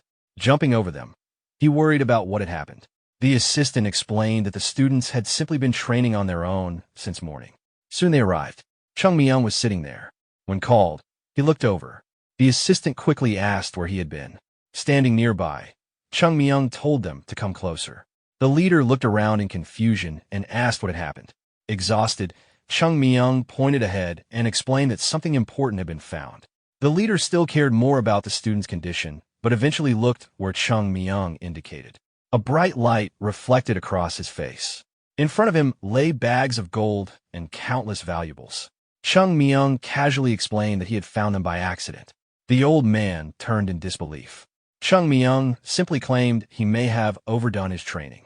Instead of questioning further, the leader told him to rest. Sweat slowly formed on the old man's face. But his attention was not on the gold. It was on the books. With trembling hands, he realized they were far more valuable than everything else. Reaching toward them, he recognized records connected to the enterprises of the Great Huashan domain in Hain.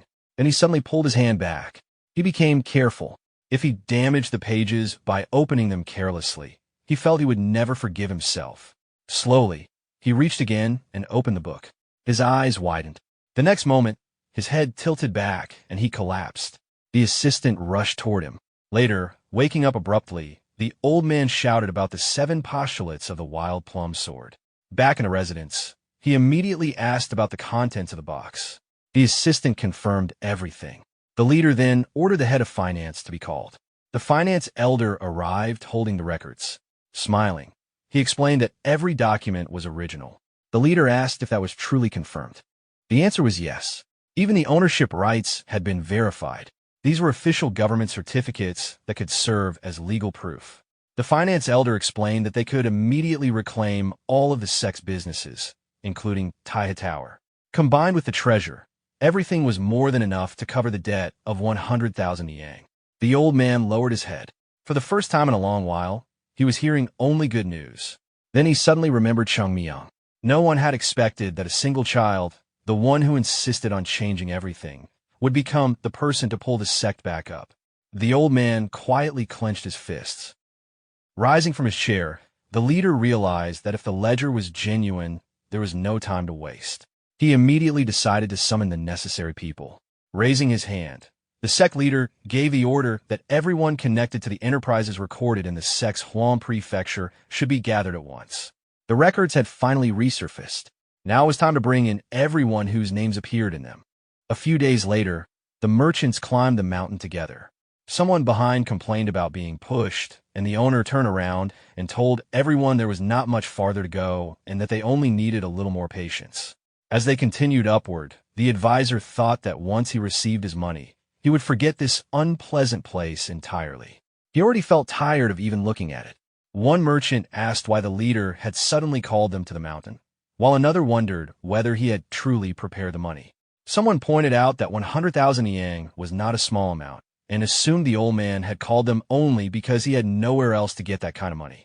Remembering the entrance to the sect, the owner thought there was no point in begging once the final day arrived, and assumed the leader had gathered them beforehand for that reason.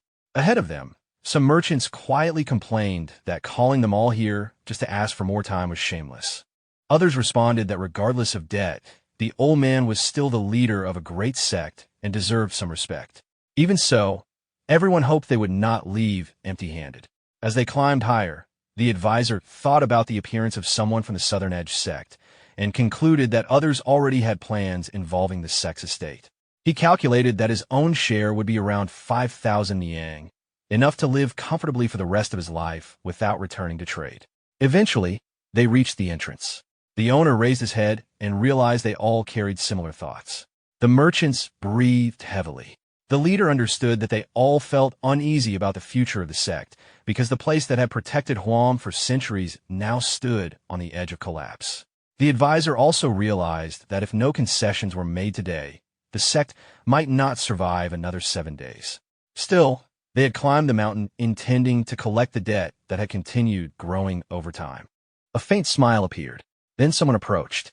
The assistant bowed and greeted them before informing everyone that the leader was already waiting. The merchants gathered in front of the residence. The leader stood there with his hands behind his back and welcomed them. He acknowledged the difficulty of climbing such a dangerous path. The visitors replied that they all had responsibilities, though the leader surely carried even more. Hai and Jiang offered them tea and suggested they rest after the climb. Everyone remained standing. One of them politely declined and explained that resolving urgent matters was more important than comfort. The old man remained silent for a moment. Then he admitted that he had acted selfishly. The owner narrowed his eyes as Hai and Jiang explained that he had gathered everyone to discuss the sect's position. The old man said he had spent a long time searching for every possible way to repay them. But despite all efforts, he could not repay everything on time. The owner listened quietly. The owner reminded him that enough time had already been given and everyone also depended on that money to live. The deadline could not continue moving. After a pause, Hai and Jiang admitted that he could not repay everything, but he could repay part of it. Holding his hands together, he asked whether anyone present would be willing to wait a little longer. Then he lowered himself and asked them to help the sect. The merchant stayed silent. The advisor's eyes widened. The leader remained bowed. From behind, Chung Myung watched everything. Resting his head on one hand, he realized this was probably the decision the old man had reached. But he still did not fully understand the intention. Was this an attempt to pressure them, or was it mercy? As he continued watching, Chung Myung became certain of one thing. Hai and Jiang was far more calculating than he appeared. The entrance to the sect's territory came into view as Chung Myung reflected that secrecy was an essential quality for someone leading an entire sect. His eyes moved across the weapon racks, and he realized that even though disciples still lived here, the current state of the sect had become little more than a fading name. Lying on the roof, Chung Myung understood why the leader had to accept both profit and loss without losing control. Looking down, he tried to understand whether the old man was feeling anger. The owner smiled and reminded everyone that they had already agreed there could be no more delays because extending the deadline previously had already caused problems.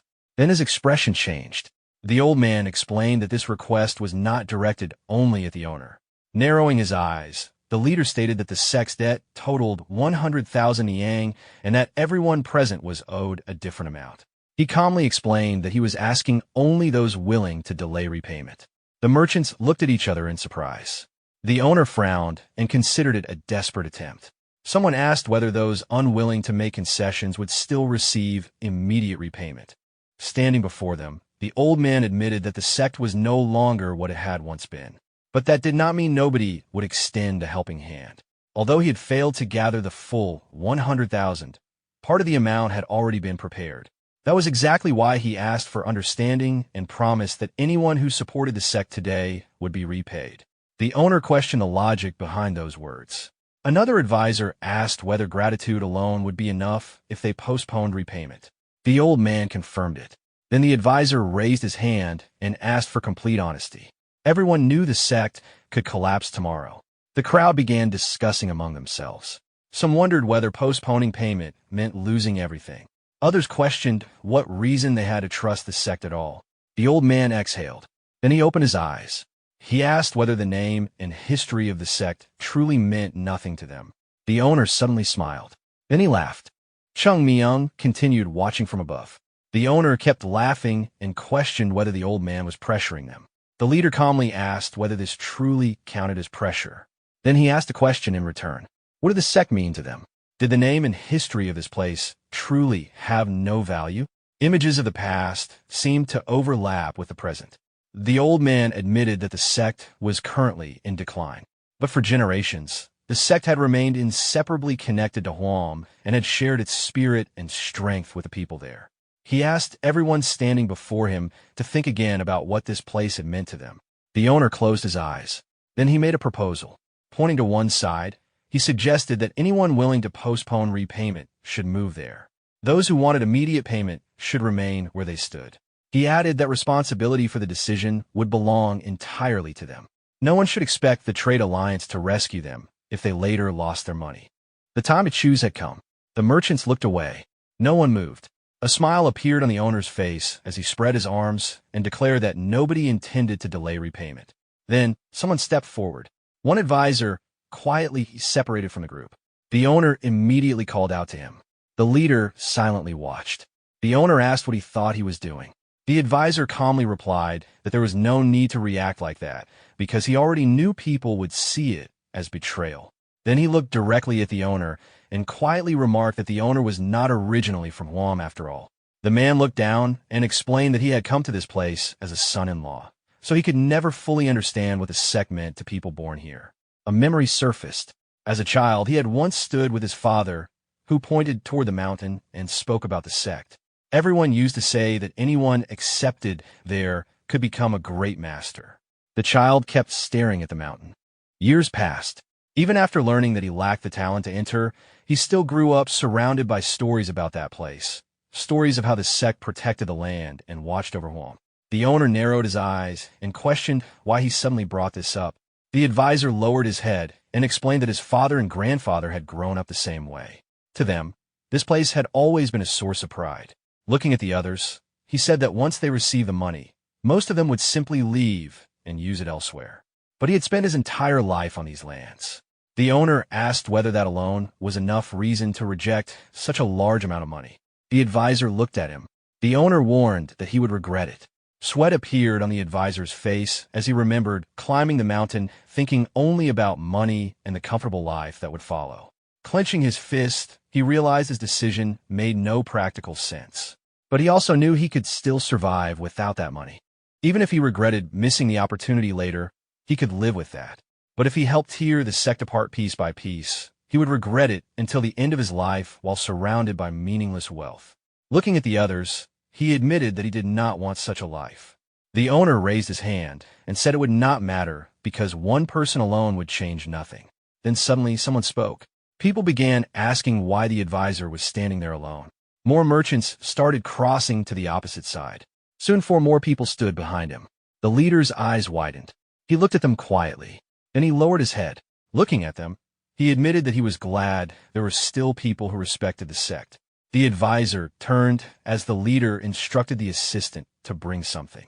Unam placed a box on the ground. Inside were books. The owner immediately recognized them. It was the ledger of Huam County. The leader looked at him and reminded everyone that since ancient times, the sect had treated them with kindness.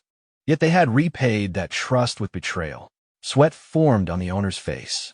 Then the leader stepped forward and declared that based on these records, the sect would reclaim every business they had managed. Everything gained through those businesses would also be confiscated. The merchants immediately protested and demanded an explanation. The old man calmly replied that he meant exactly what he had said. Holding the ledger, the owner said the joke had gone too far. The leader answered that it was unfortunate that the leader of such a respected sect appeared to be a joke in his eyes.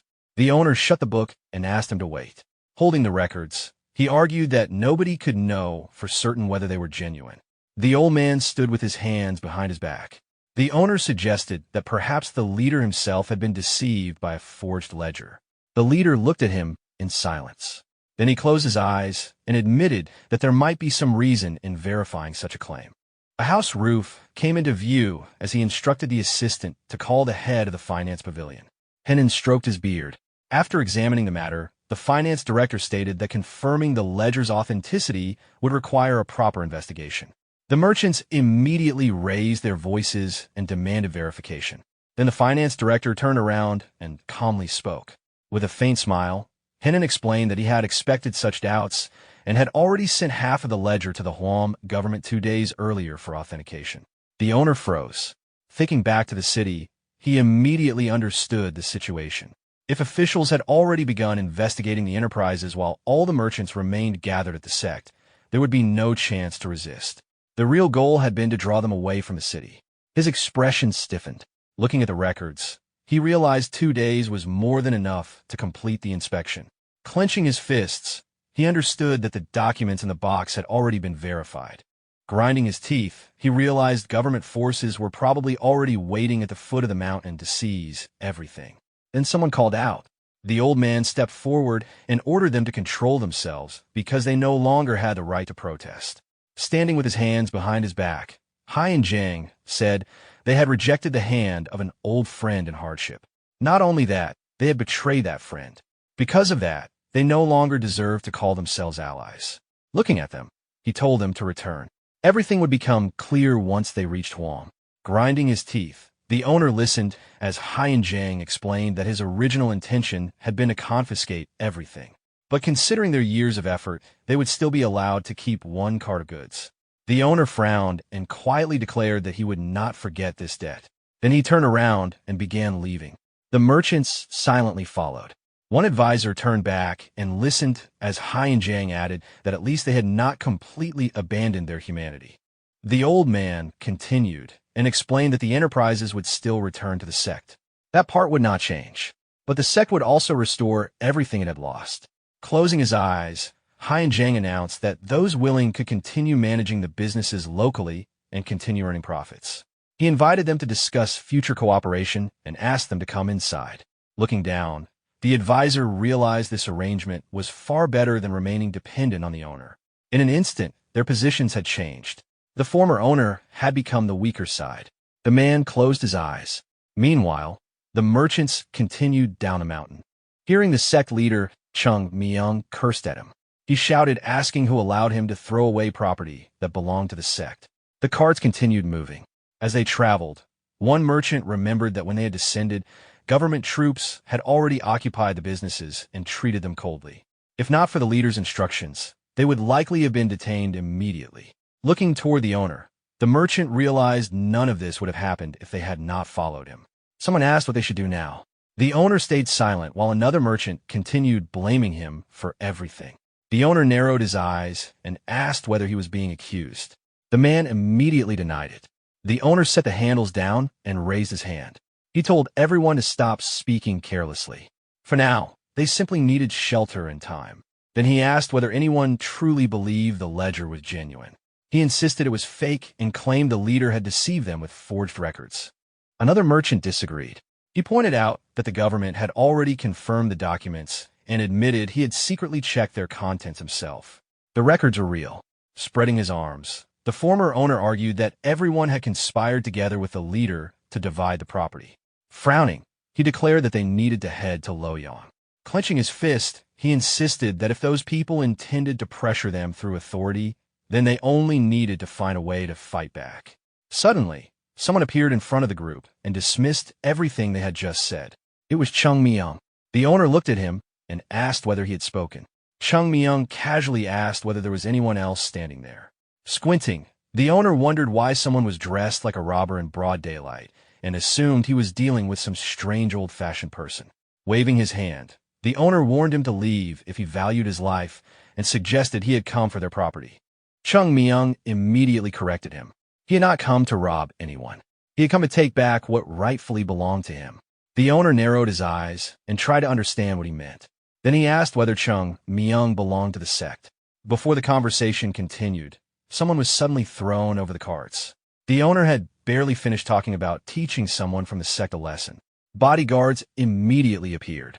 Several rushed toward Chung Myung with serious expressions. They attacked all at once. Chung Myung looked up. Then he moved. In an instant, he appeared in front of one of them. He struck with the hilt of his sword. Another took a hit to the jaw. A third was struck in the back of the head. Chung Myung moved through them with overwhelming speed. Lowering the blade, he remarked that apparently they still did not understand. He calmly explained that people who ignored his warnings rarely walked away comfortably. The owner narrowed his eyes and realized there were still skilled people left in the sect. As several guards struggled back to their feet, the owner told them to step aside. Facing Chung Myung directly, he admitted that someone with this level of ability should not have hidden inside the mountain. If a disciple like him had stood at the front earlier, the sect would never have fallen this far. Then his expression changed. The owner said Chung Myung had chosen a very unfortunate moment. Energy gathered around him. He declared that killing this disciple would become a message to the leader. Aura spread around his body as he assumed the old man would be devastated by such a loss. Then he attacked. Watching him, Chung Myung realized this man was far from an ordinary merchant. He drew the sheathed sword and calmly decided not to give him an easy exchange. The owner had already closed the distance.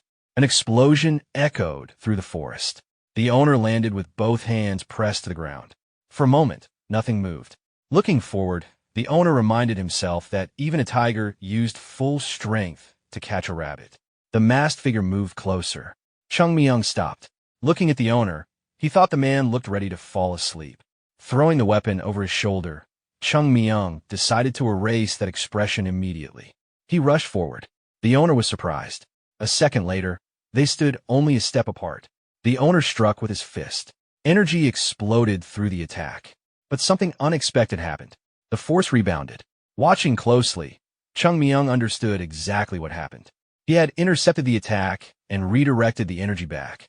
Resting the weapon on his shoulder again, he advised the owner to stop. His movements had already slowed noticeably. The owner became irritated after hearing that another few exchanges would destroy his fingers. Energy gathered into his leg. He twisted and attacked again. Another impact exploded. When it ended, Chung Myung was already behind him. He touched the weapon once more. Energy surged again. Looking at the owner, Chung Myung repeated that the fingers would fail first. The dark-haired man dropped to one knee. Looking at the swollen veins on his hand, the owner finally realized something.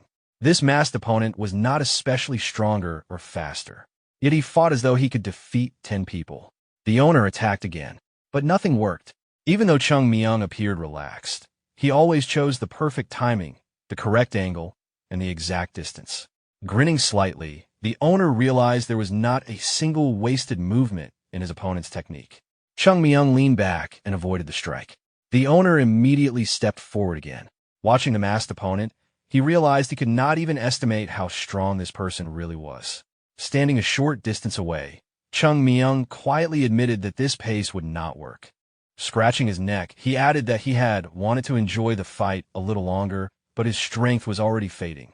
The owner asked how someone with this level of skill had remained unknown for so long. For a few moments, both remained silent. Then the weapons lowered. Resting the sword over his shoulder, Chung Myung casually asked what would really change if his identity became known. Closing his eyes, he listened as the owner implied that people who talk too much often lived in illusions. Chung Myung stepped forward. Instead of answering, he turned the question back. Someone with this level of combat skill was clearly not an ordinary pavilion owner. There were countless ways for a master like this to earn wealth, so why settle for managing a pavilion? The owner raised his hand and tried to end the discussion. Chung Myung continued calmly. He concluded that this was neither a conspiracy nor someone else's orders. Everything seemed to be personal initiative. The owner silently admitted that the conclusion was correct. Chung Myung raised one finger and said there was one final question. How is someone supposed to get information from a person like this? Then he answered it himself, by beating it out of him. The owner was surprised. Holding the weapon loosely, Chung Myung explained that there was no point wasting words on someone who had already decided not to answer. Then he rushed forward. He declared that he would simply continue until he was satisfied. Watching him approach, the owner noticed something strange. The attack appeared, aimed at his right knee. Standing still, he wondered how anyone could react at that speed. Chung Myung swung. Pain exploded, but the strike landed on the shoulder instead. The owner did not understand. He had seen the attack with his own eyes. Chung Myung immediately moved again. The owner raised his hand and became certain the next strike would target his head. The weapon flashed in front of his face. Chung Myung closed the distance instantly. The pressure became even heavier. Then, the owner suddenly found his throat seized. Frowning, he realized something terrifying. He had watched every movement, yet he had never successfully dodged. Several energy-charged strikes swept across his body. Throwing his head back, he realized that if this continued, he would actually die. Chung Myung quietly observed his expression. His eyes slowly turned red. Then, he drew the sword from its sheath. Fear immediately spread across the owner's face. Bending from pain, he realized he did not want to die. Chung Myung stepped forward. The blade moved. Out of instinct, the owner threw up his hand. Blue energy exploded through the forest. Smoke rose above the trees. The owner extended his hand and tried gathering energy again. Then he froze. Chung Myung asked about the palm of the Lord of Tai. Squatting down in front of him, Chung Myung stared directly into his face. Then he asked whether he belonged to the Southern Edge sect. Still crouched, he remarked that it was surprising to see a pavilion owner collecting debts from the sect while using such advanced techniques. He raised his hand again and asked directly, had the Southern Edge sect sent him? Fear crossed the owner's face. At that moment, he realized he should have stayed silent, even if it meant enduring everything. Biting his lip, he understood that he had made a fatal mistake. Remembering the last exchange, Chung Myung realized that if he had not caught the opponent off guard, the man would not have exposed himself by using the palm of the Lord of Tai. If everything had truly been planned from the beginning, then the enemy's foresight was impressive. Watching him silently, Chung Myung asked whether he intended to remain quiet. The man slowly stood. Chung Myung decided that this outcome was not bad either. Loyalty had value. Thinking quietly, he remembered that hostility had existed between the Southern Edge sect and the sect for a long time, which was why their relationship had never improved. Even so, he could not deny that the Southern Edge sect deserved its place among the 10 great sections. Rubbing his neck, Chung Myung thought that a powerful sect should never solve problems in such a low and indirect way. Looking at the opponent, he concluded there was little more to learn from him. Knowing the matter connected back to Shongan was already enough. With a faint grin, Chung Myung cursed whoever stood behind this. Holding his sword, he remarked that although the old martial world had never been perfect, it had not acted this shamelessly. He wondered whether the great sects had started competing over wealth instead of principles. The dark-haired man closed his eyes. Then he asked whether this was truly the best future for the sect. Frowning, he declared that the sect had already lost hope. Without its secret techniques and former masters, it could never return to what it once was. At best, it would only delay collapse. Chung Myung looked surprised. The man continued insisting that a sect without masters could only disappear. Raising his hand, he asked whether Chung Myung truly could not see it. Chung Myung rested the sword on his shoulder and calmly asked, who said the sect had lost its techniques? Swinging the blade once, he mocked the logic of people who talked too much. If they wanted to destroy the sect, they should simply admit it instead of hiding behind excuses. As the opponent watched, he realized something. The two sects shared similarities. Even their sword styles felt connected. Two blades crossed through the air. The man fell face first. A memory surfaced in Chung Myung's mind. When two great sects with similar paths stood too close to one another, one would eventually struggle. The treetops swayed. The owner shouted that he was not from the Southern Edge sect and demanded to know what nonsense this was. Then his eyes widened. Chung Myung placed the sword near his face and said that, in return for revealing that technique, he would show him something interesting. The owner slowly raised his head. Fear appeared on his face. Chung Myung remarked that it would be amusing if the people behind him learned about this, but unfortunate if they never did. Looking directly into his eyes, he told him to report everything exactly as he saw it. Chung Myung lowered his eyes toward the blade. The owner's expression twisted. Then, the image of the sword multiplied. The owner raised both hands to defend himself. Lowering his head, He wondered how someone could create such overwhelming pressure from simple sword movements. But despite the countless blades, none touched him. Confused, he could not understand what Chung Myung was trying to do. Then he heard the words, "When plum blossoms bloom in winter, their fragrance becomes strongest." Chung Myung swung again. Winter may have arrived, but the sect's season had not ended. He turned his back and took several steps away. The owner remained frozen in defense. Then he slowly looked up. His hands lowered. His eyes widened. Chung Myung still stood there holding the sword. Around him, petals drifted downward. Chung Myung quietly said that soon, plum blossoms would cover the entire mountain. The owner raised his head. Thousands of falling plum blossoms seemed to fill the sky. His expression froze. Then he realized there had been no attack. It was only an illusion. Slowly, the owner dropped to his knees. Chung Myung returned the sword to its sheath. Then he collapsed. Blood spilled from his mouth. Adjusting the mask on his face, he realized that continuing like this would eventually kill him because his current strength was still far from enough. Closing his eyes, he remembered that in his previous life, something like this would have been insignificant. Now, a single display of swordsmanship drained everything he had. Turning his head, he noticed someone hiding behind a tree. The person cautiously peeked out.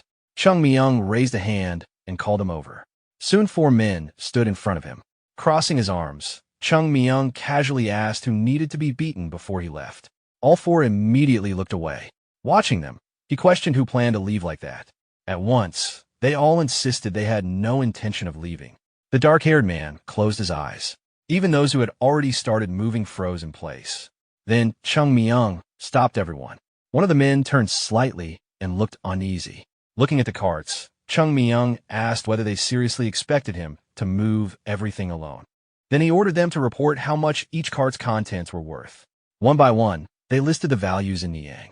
Someone nervously asked whether that really mattered. Chung Myung opened his eyes. Then he calmly explained that one of them would go to the nearest bank and return with the money. And if anyone tried tricks with receipts, he would deal with them personally.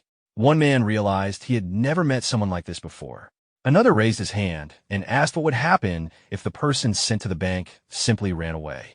Smiling, Chung Myung asked what exactly they thought remained for them besides the confiscated property. He quietly suggested that recovering at least part of it would be wiser than losing everything. Another person raised a hand and asked what would happen if someone reported him to the government. Chung Myung demonstrated his technique. The sudden pressure startled the birds into flight. The man immediately became frightened. Lowering his head, Chung Myung calmly explained that if someone planned to do that, it would be better never to return and instead run to the edge of the continent. All 4 silently concluded that escaping was not worth considering. Then the order was given to move. Later, the smell of banknotes filled the air. A dark-haired man held stacks of bills. Chung Myung immediately ran toward the brick building. In the next moment, he jumped higher than the roof. Elsewhere, near the river, stones lined the water. Chung Myung removed his clothes. Nearby, Gul wrung water from his cloak. Water dripped to the ground. He turned and looked at the others. Everyone looked exhausted after the long training. Still, they smiled. They all realized they had changed. The disciples washed their clothes while Gul quietly thought that they had finally become true disciples of the sect. Then Zhang approached and asked why he looked so happy. Gul turned away and looked at everyone else. He admitted that now they truly felt like disciples. Looking down, he thought it was a strange feeling. Zhang disagreed at first, but eventually smiled and admitted he felt the same. Gul closed his eyes and laughed. He never expected training to become this intense. Soon the disciples rushed back toward the mountain. They would descend again to complete their daily quota before climbing back up. But recently, something had changed. The wind moved through their hair. Gul ran ahead with a faint smile. He quietly decided that Chung Myung was responsible for all of it. The mountains stretched into the distance. No one knew whether Chung Myung would remain an ordinary disciple or overturn the entire existence of the sect. The disciples continued running. Soon they reached the buildings. Workers carried wood and supplies while shouting instructions. Others hauled sacks across the grounds. The disciples entered the area. A Taoist raised his hand and directed where all the materials should be taken. Suddenly, the junior mentor turned around after Zhang called out. The disciples approached and asked what was happening. Unam turned and explained that the people around them were laborers. Looking across the area, He added that they had decided to use the opportunity to carry out major renovations. Ghoul stood beside his companion as the junior mentor explained that the buildings had fallen into serious disrepair. The worn roofs came into view. The disciples stared in surprise. Unam asked why they were standing around and told them to help the exhausted workers. Ghoul froze briefly while Jang immediately accepted the order. The mentor pointed ahead and the boys hurried off. Later, the building was brightly lit. A roasted chicken sat on the table. The students stared at the food in disbelief. Some nearly started drooling. One disciple became so excited he treated it like a gift from heaven. Soon everyone gathered around the table in excitement. Perhaps the changes brought by Chung Myung would arrive much sooner than expected. That night, under the moonlight, one disciple held a folded uniform and commented that the renovations had started too suddenly. Ghoul and Jang walked together and talked about how there had even been meat at dinner and everyone had received 2 new sets of clothes. The students still seemed unable to believe it. Ghoul asked what his companion was thinking. As they approached the gate, Jang laughed and admitted that having money felt surprisingly good. He had expected improvements, but not this quickly. Construction materials covered the grounds. Jang wondered whether the elders had truly endured hardship willingly all this time. Remembering one elder's smile, he realized he had never seen that expression before. The night sky stretched above them. Ghoul asked what would happen next. Approaching another building, the Taoist explained that the sect was changing rapidly and they should prepare themselves. Adjusting the uniform in his hands, he pointed out that not every change would necessarily be easy. Remembering the hidden documents, he reflected on everything that had happened. Ghoul walked ahead and wondered why Chung Myung had done all of this. The answer seemed obvious. He wanted everyone to see the change. The students smiled. The sect was clearly changing. Since change could not be avoided, they needed determination to keep up. Imagining Chung Myung standing in the middle of the wind, the Taoist thought that anyone acting carelessly could easily be swept away by the storm this boy had created. They opened the doors. Ghoul smiled and told his senior not to worry. Then he asked seriously where Chung Myung had gone since early morning. His companion guessed that he was probably in the leader's residence. Near the mountains stood a small building. Several people sat around a table. Hai and Jang explained that someone who had achieved such a result naturally deserved a reward. Smiling, he added that the sect had prepared one, and that was why Chung Myung had been called there. Chung Myung looked away. The old man asked whether there was something he wanted. For a moment, thoughts of treasure appeared. The leader even suggested that if Chung Myung regretted giving up the wealth they found, some compensation could be arranged. But Chung Myung refused. He said he had no interest in riches. The old man looked surprised and felt pleased, thinking the boy was following the path of Taoism, even though overcoming greed was never easy. Chung Myung quietly thought that his own storage was already full of treasures anyway. The teapot sat between them. The leader then offered to let him access the sect's secret techniques earlier than normal. Once again, Chung Myung refused. The old man widened his eyes and wondered whether the boy considered the sect's techniques unimportant. Chung Myung calmly replied that there was no reason to break the order established by the elders. Internally, though, he knew that was not the truth. If anything, he felt more qualified to teach than to learn. Thinking about the books and everything preserved in storage, he realized there was still much to teach the Taoists. The difficult part would be doing it without anyone noticing. Resting his head on one hand, Chung Myung decided not to worry about it yet. The room remained brightly lit. Looking quietly ahead, he thought they could even hand him the sect itself, because right now, all that remained was its name. The sect leader smiled as Chung Myung looked like he had finally made up his mind. Placing a hand on his chest, Chung Myung asked Henan to allow him to go down to Huam whenever necessary. He believed that broader movement would create more opportunities. Looking at the sect leader, he explained that constant training in a confined place limited his growth, and that moving freely would help him discover new limits and improve faster. The sect leader crossed his arms. Henan understood Chung Myung's intention, but explained that such freedom went against the sect's discipline. Chung Myung looked away. The sect leader added that although he had achieved something worthy, granting special treatment could create dissatisfaction among the other disciples. They remained seated. Hai and Jang asked whether there was anything else. Chung Myung thought that if they would not even let him travel freely, there was not much else to request. Then he touched his hair and leaned forward. He explained that his body was currently in terrible condition. Smiling slightly, he mentioned that the physician said his natural qi circulation had been damaged. The sect leader nodded and said he already knew. Placing a hand on his chest, Chung Myung asked whether he could receive some healing pills to restore his body. They sat facing each other. Then Henan called the attendants. Chung Myung's face immediately brightened. The sect leader calmly drank from his cup.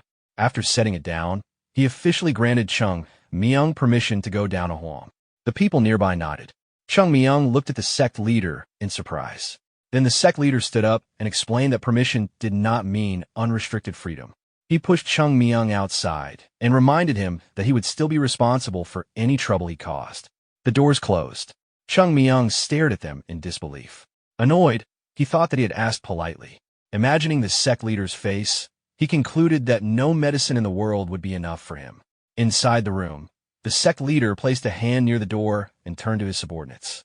He asked what they thought. One of them replied that Chung Myung seemed unusually suited to the path of Taoism. Sitting again, Hunan added that despite his age, the boy's words sounded surprisingly thoughtful. Remembering Chung Myung's expression, he admitted that although the boy could be rude, his age should still be considered. Looking down, Hunan reflected that speaking with Chung Myung never felt like speaking to a child. He imagined the boy surrounded by light and realized that he lacked the childish qualities expected at his age.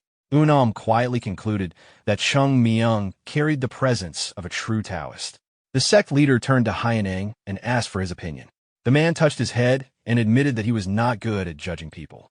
After thinking for a while, another elder said that Chung Myung simply did not behave like a child. Wu Dam quietly agreed. Haiyan-Sang extended his hand and explained that intelligent children, or children who had experienced hardship, often became more mature than their peers. But Chung Myung felt different. His speech and behavior resembled those of a grown man. Someone cautiously asked whether there was something unnatural about him. The Taoist denied that interpretation. The sect leader closed his eyes. He said he understood their concerns, but decided not to attach too much meaning to them for now. After all, Chung Myung was still a child. Looking forward, the sect leader concluded that their role was not to use people, but to guide them. If Chung Myung truly was an unpolished diamond, then the sect would help him reach his full potential. The Taoist nodded. Then Henan turned to Unam and asked about the renovation work. Unam imagined the workers cutting wood and explained that bringing materials into the steep mountains remained difficult. Workers continued processing timber. To make up for shortages, they planned to use nearby forest resources, but the process would still take time. The sect leader stroked his beard. Unam became nervous when asked whether he was focusing too much on appearances. He immediately denied it. Looking away, the sect leader explained that the sect itself needed to be reborn. Half-finished tiles covered the roofs. He added that people expressed determination through their clothing and actions, and the same principle applied to the sect. Unam bowed and agreed that the sect leader's thinking was correct. Haiyang turned to Hyansen and said that the new teachings needed to be explained to the disciples as quickly as possible. Presenting the books, he emphasized that there could be no carelessness because the future of the sect depended on how well the students mastered these techniques. The Taoist respectfully accepted the responsibility and promised not to overlook anything. Standing near the doorway, Henyong said he could only trust his subordinates. The Taoist closed his eyes. As he examined the books, he noticed something strange. For teachings that were supposedly over 100 years old, they looked unusually new. Opening one of them, he realized that some sections even showed traces of fresh ink, as though someone had copied parts of them in a hurry. He shook his head and dismissed the thought. The contents still matched the originals. Looking down, he quietly wondered whether someone had been helping the sect while keeping their identity hidden. Meanwhile, Chung Myung walked into the forest, complaining to himself that the sect leader refused to give him the pills. Sitting on the ground, he grumbled that he had even copied the teachings for them. Writing on paper, he joked to himself that not even a beggar would willingly come to this place. Imagining the sect leader's face, he realized that not only had they lost their money, they had also lost the recipes for many elixirs. Standing up, he admitted that everything had become one giant problem. Purple energy flickered around him. He already knew the consequences would be serious. Touching his forehead, he realized the situation had turned out worse than expected. Standing in the open field, he concluded that if things continued this way, he might freeze and die within 6 months because his body was not recovering. Thinking about the growth of a child's body, he realized that stopping training for half a year would be extremely dangerous. His chi continued flowing through him. This period was the best time to build internal energy. If he missed it, there would not be another chance. Frowning, Chung Myung decided he needed another solution. He remembered 2 methods. One was medicinal pills that restored natural chi circulation. The other was receiving energy from another practitioner. Then another memory surfaced. In the past, there had been countless pills. He remembered casually taking them after drinking and recovering without effort. Looking down, he wondered whether he should do something similar now. Suddenly, his eyes widened. Sweat covered his face. It felt like he had remembered something important. Without hesitation, he started running. He crossed through the forest. Under the dark sky, he thought that even a troublesome mind could occasionally become useful. The moon illuminated the mountain. Then he stopped. Ahead stood an enormous obstacle, Dwanch Cliff, the highest and most dangerous place on a mountain. Halfway along the cliff was the location he had been searching for. A hidden cave. Chung Myung realized that in all of the sect, only he knew this place existed. Crossing his arms, he remembered that training near the cliff had always been forbidden. But because of that, there was no better place to hide from the sect leader's attention. His face reddened as he remembered hiding meat there and sleeping while avoiding the elders. Standing silently, he wondered how they had never killed him for it. But none of that mattered now. Looking at the cliff, he decided to climb. Then he stopped. In the past, reaching the cave would have taken 2 jumps. With his current body, that was impossible. Instead, he ran in the opposite direction. Soon he returned carrying a rope. Dragging it behind him, he reached the cliff again. Standing at the edge, he realized going down might actually be more dangerous. Looking into the abyss, he thought it was 10 times worse than climbing. Clenching his fist, he reminded himself that he had already died once. Then he immediately admitted he really did not want to die again. He tied the rope around a tree. Holding onto the cliff, he complained that reviving the sect was far too difficult. As he lowered himself, he remembered that training there had never been prohibited only because of the height. Stepping carefully onto a rock, he remembered why Dwanch Cliff had that name. It truly was a steep cliff. He continued descending. There was almost nothing to hold on to. Then his foot slipped. Chung Myung started falling. His eyes widened. The cliff was unbelievably smooth. He screamed. He screamed. A bright flash appeared above, and in that moment, he became certain he was going to die. Suddenly, the rope tightened, and Chung Myung was pulled upward. Suspended in the air, he reminded himself that preparation was the most important thing. As he neared the cliff, blue energy spread through his hands. He pressed both palms into the rock. His bones cracked. Holding on with one arm, he let out a strained breath. Grinding his teeth, he realized his bones felt as fragile as reeds. Sweat covered him. Looking sideways, he finally spotted the entrance to his hideout. Chung Myung narrowed his eyes. He only needed to reach it. He kicked off the cliff. The rope tightened again. Using the momentum, he jumped sideways and grabbed hold. Then he surged forward, but suddenly the rope snapped. His eyes widened. He fell. Activating his chi instantly, he reached for the cliff. His fingers cracked under the pressure. He slipped again. Then he crashed downward. Pain shot through his body. The broken rope continued falling until it suddenly caught. Chung Myung stopped. Now he hung directly beside the cave entrance. Below him stretched a bottomless abyss.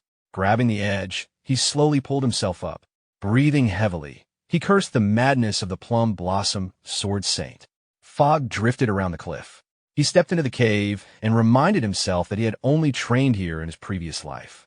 Sweat dripped from his face. This had once been his hidden shelter. Covered by cloth inside the cave was something important. Although he had nearly died reaching it, he pulled the cloth away. Dust filled the air. Inside stood a simple mattress and table.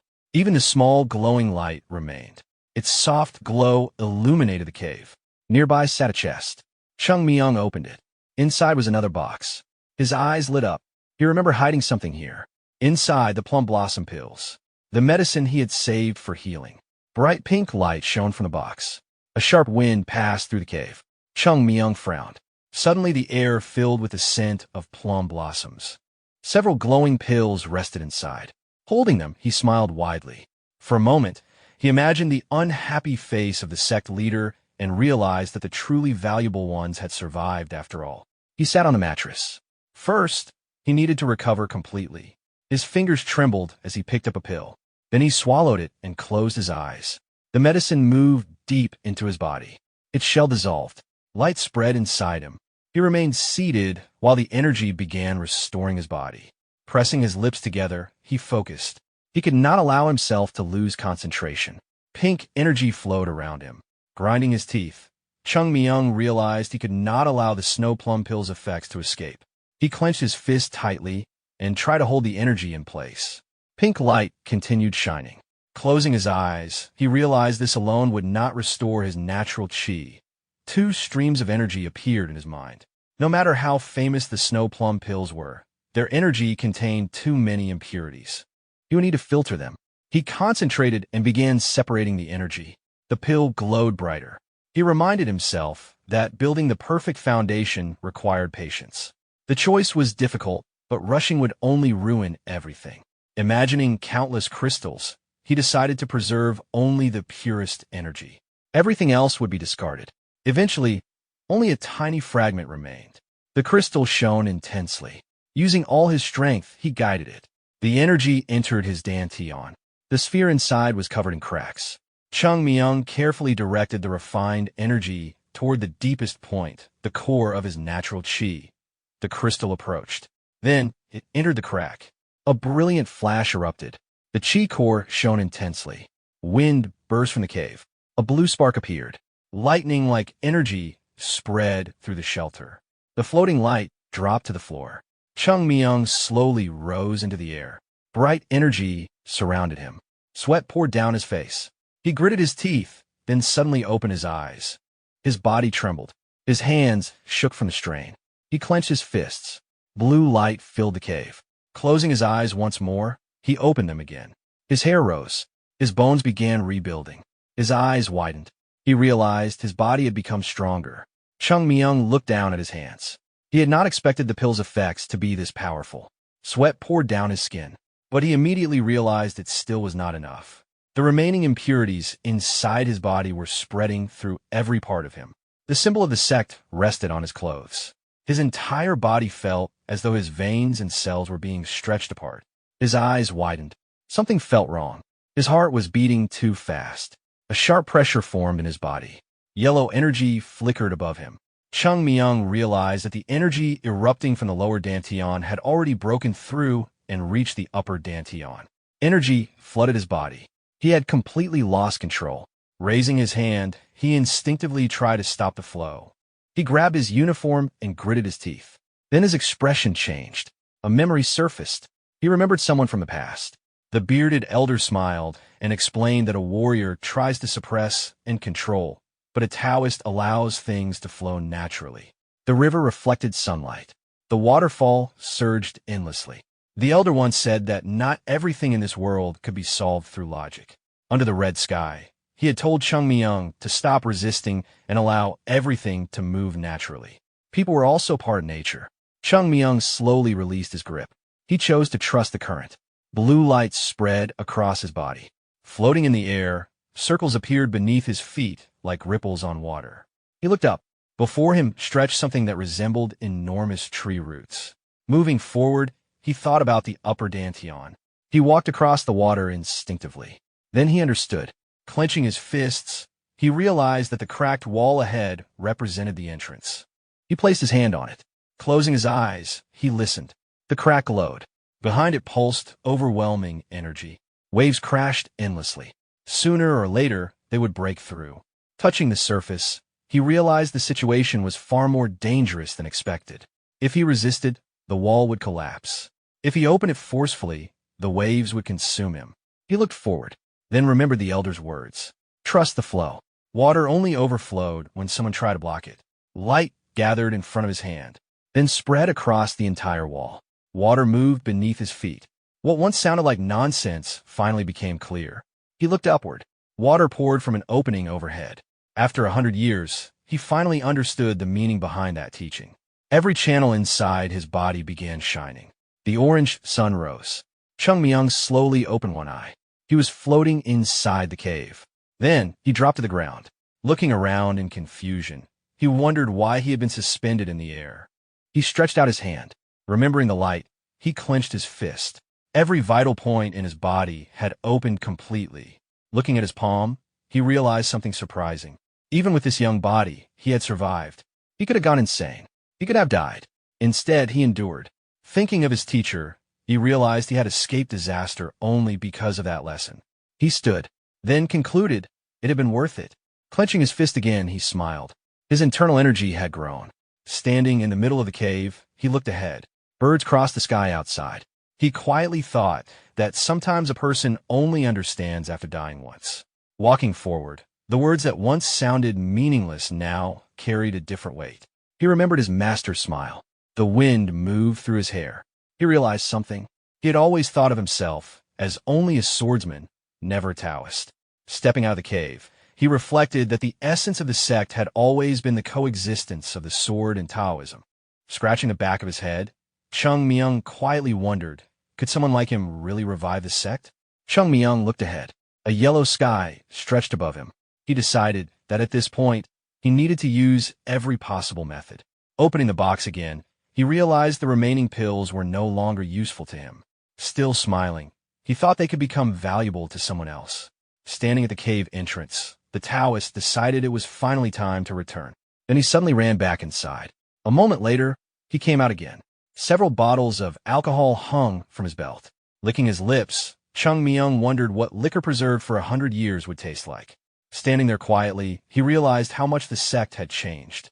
Only this place remained exactly as before. Turning around, he felt as if he had returned to the old days. He imagined his teacher smiling. The memory lingered. Bending his knees, he decided he should visit again. Then he leaped. His body shot into the air. Heading toward the cliff, he landed smoothly. Pushing off again, he rushed upward. A satisfied smile appeared. Jumping from one point to another, he climbed toward the summit. Pressing his foot against the rock, he launched himself into the air. Turning around, he saw the bright sun behind him. Then he dropped down. After brushing off his clothes, he realized his body felt unexpectedly light. Turning around, he quietly admitted this was not bad. Closing his eyes, he breathed in deeply. Then his eyes opened. His expression changed. Looking at the trees nearby, he suddenly shouted that he smelled something rotten. Later that night, the disciples finished training and opened the doors to leave. Most only wanted to collapse in a bed. Walking into the courtyard, some wondered how much longer this routine would continue. One rubbed his shoulder and complained that Chung Myung had been acting strangely lately. Another thought about it and realized he had not even appeared at training recently. Nearby, another disciple overheard the conversation. He mentioned that people had started saying Chung Myung looked thinner every day and seemed seriously unwell. Some believed he had become sick enough to stop training. Everyone turned. Looking toward the gate, someone quietly wondered if he was absent. Could training be skipped? Another disciple narrowed his eyes. His nervous companion asked whether there had ever been any other reason they obeyed him. After imagining Chung Myung's usual terrifying presence, they admitted the truth. Even if all of them attacked together, they would still lose. But now he looked weak. The atmosphere shifted. Standing in the courtyard, several students quietly started considering rebellion. Ghoul listened from the side as more voices joined in. Zhang smiled and told himself to leave those fools alone. With a sigh, he decided they would soon learn reality. Then the school gate opened. Zhang and Ghoul turned. Light spilled through the entrance. Someone walked in. It was Chung Myung. The students froze. His face had regained color. His condition looked completely restored. He seemed healthier than ever. Everyone immediately abandoned thoughts of rebellion. One look was enough. If they challenged him now, they would probably die. Chung Myung opened his mouth. Standing in front of everyone, he calmly admitted that as their instructor, he felt responsible. Because of his condition, he had missed their training. Lowering his head slightly, he said he could not ignore that mistake. The students immediately tried reassuring him. They insisted it was fine and that anyone could become sick. Chung Myung clenched his fist. He acknowledged that they had trained hard even without him, which made him feel even more responsible. Mistakes could not be erased, but they could be corrected. Since training had been insufficient, they would simply increase it. Then he pointed behind him, toward the enormous mountain. He announced the next exercise. A race. Anyone arriving late would run again. Zhang immediately sprinted away. Ghoul chased after him, complaining that nobody even explained anything. The remaining students stared. Then one suddenly shouted that everyone should run.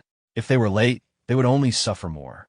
The entire courtyard froze in horror before breaking into a desperate sprint. A moment later, all the students rushed forward. Standing in the middle of the dust, Chung Myung watched them with a faint smile. So they had finally started thinking about rebellion. He did not dislike it. Before, they had only followed orders without question. Now, they at least had the courage to resist. His expression sharpened. Before complaining, people first needed ability. Looking at the disciples climbing the mountain, Chung Myung thought that a warrior earned the right to speak only after gaining strength, and then gaining even more. Watching them continue upward, he quietly decided to build that strength himself. Raising his head, he reflected that throughout thousands of years of Murim history, countless individuals had reached the peak alone. But one strong person could never restore an entire sect. Remembering his old companions, he realized that if only one disciple became exceptional, the sect's name would never truly rise again. Everyone had to grow stronger. Looking toward the sky again, Chung Myung decided that he would make the name of the sect echo louder than before. Standing alone in the courtyard, he shouted that whoever arrived last would lose their meal. Soon, the sun rose. Students collapsed across the yard. Ghoul lay on the ground, breathing heavily. Covered in sweat, he lifted his head and noticed Zhang standing. Even after that training, he remained upright, quietly wiping away sweat. Ghoul finally understood why Zhang was recognized as the eldest. It was not talent, it was will. Even Zhang himself trembled while standing. Then, a huge boulder dropped into the yard. Chung Myung appeared carrying more. He told everyone to hand over their sandbags. Seeing nobody move, he questioned why they were all lying down.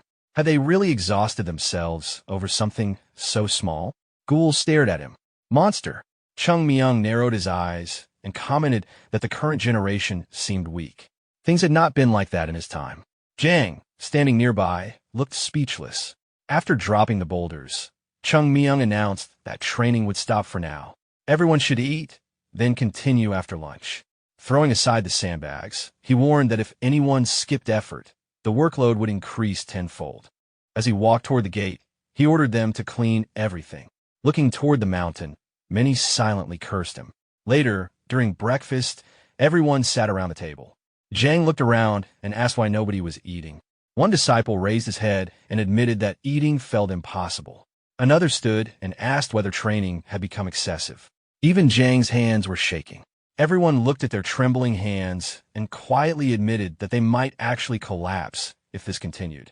Barely lifting his chopsticks, Zhang turned to Ghoul and asked what he thought. Holding a piece of meat, Ghoul thought quietly. Every day, the training became harsher. Their bodies might eventually fail. Many students nodded. Then Ghoul looked at Zhang. People were like iron. Iron only became stronger after enduring repeated strikes. Closing his eyes and imagining Chung Myung, he concluded that someone like him would never overlook such a basic truth. Opening his eyes again, Ghoul suggested they endure a little longer. If nothing improved, then they would speak up. Zhang nodded. The others looked relieved. He promised that when that day came, he would not stay silent. That night, Ghoul collapsed on his bed. He sighed and closed his eyes. Thinking about tomorrow's training, he wondered whether his body would give out first. Until now, he believed he could endure anything. But now he was not sure anymore. His eyes slowly closed. Then someone woke him. He opened his eyes. Chung Myung sat beside him with a faint smile and quietly told him not to make noise. Sitting there, Chung Myung explained that obtaining it had not been easy, but he would give it to him. Ghoul stood up in confusion. Then he looked at Chung Myung's hand. His eyes widened. Resting in Chung Myung's palm was a pill. Chung Myung raised a finger to his lips. Still shocked, Ghoul asked where he had gotten something so valuable and whether he really did not intend to use it himself. Ghoul froze when Chung Myung explained that he needed it more. Smiling, Chung Myung told him to keep everything secret from the others. Sitting behind him, he explained that after swallowing the pill, he would help circulate the energy. Ghoul closed his eyes. Quietly, he felt embarrassed remembering that he had once truly believed Chung Myung was a complete devil. Chung Myung placed his hand against his back. His storage of pills was now empty. But he already knew, if water was given to a thirsty person, that gratitude would remain forever. Grinning to himself, he imagined the elders' reactions and thought it might be interesting to watch. Night passed. The next morning, the students trained with their swords. Each swing came without complaint. Watching them, the instructor realized something had changed. His eyes widened. Their sword techniques had become stable. Every lunge matched perfectly. The students moved together. Looking carefully at their sword tips, he noticed sharper movements and greater confidence. Each step carried power. Their balance remained steady. Even the swords seemed heavier. The change was unbelievable for such a short time. As the students continued practicing in perfect rhythm, the teacher remembered Chung Myung asking him for only 1 month. Back then, he had confidently promised results. The teacher smiled. At first, he assumed this was simply the effect of morning training. Then his attention shifted. He noticed the disciple standing in the center. His expression changed. Placing his hands behind his back, he realized something else. The students' swords had not become empty movements. Their eyes still carried passion. The students stopped and looked up.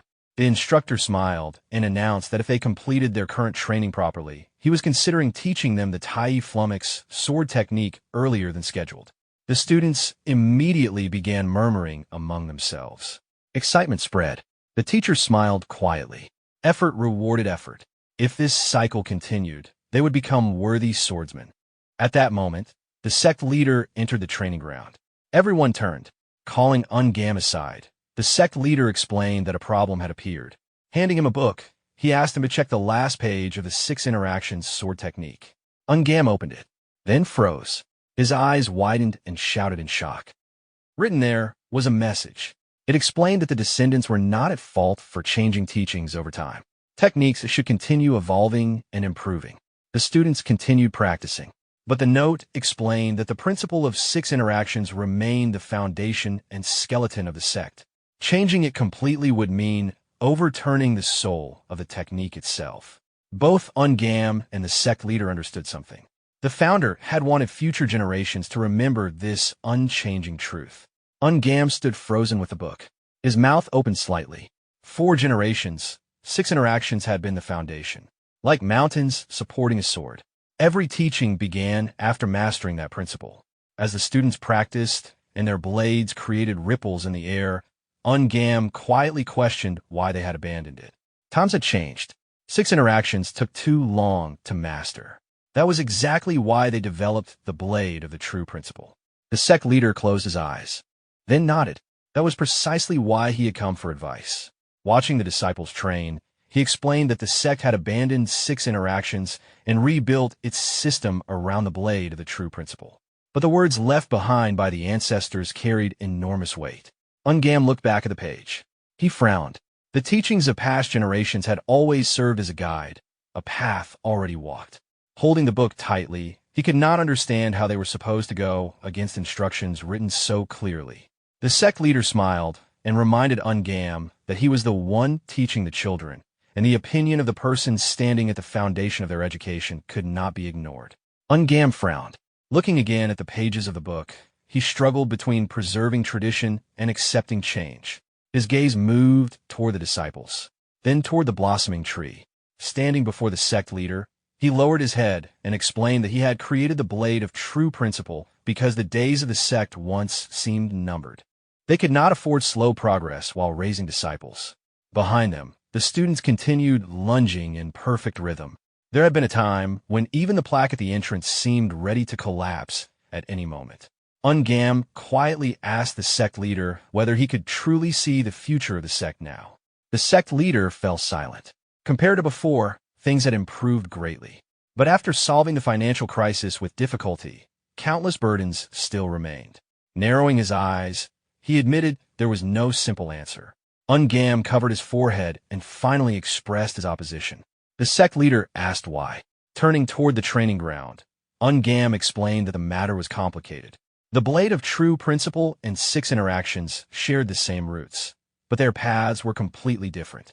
6 interactions demanded patience and hardship while creating a stable foundation. The blade of true principle produced faster growth. He had already built the student's combat foundation. Starting over with 6 interactions now might lead nowhere. The sect leader listened quietly. Ungam continued. To truly master 6 interactions, One needed steady footing and unwavering resolve. The sect leader instinctively looked at the disciples, then raised an eyebrow. Ungam stopped. The students were standing firmly. Each swing was stable. Every movement was sincere. No one looked careless. The sect leader smiled. Their training had not been wasted. Ungam scratched his neck awkwardly. He knew the result was not entirely his doing. Then his eyes shifted. Right in the middle of training, Chung Myung stood lazily picking his nose. Ungam closed his eyes. Turning back, he requested a little time. There was one child he wanted to ask. Chung Myung stiffened after being called. Walking over slowly, he listened as Ungam asked which path was better, moving slowly toward the highest point, or running quickly for immediate results. Chung Myung looked upward. After thinking briefly, he pointed to the sky. He would choose the path to the very top. The two elders froze. Ungam asked why. Lowering his hand, Chung Myung answered simply because this was the sect. The sect leader's eyes widened slightly. Within the boy's words was complete faith. For a moment, it felt like hearing an echo from the past. Chung Myung continued.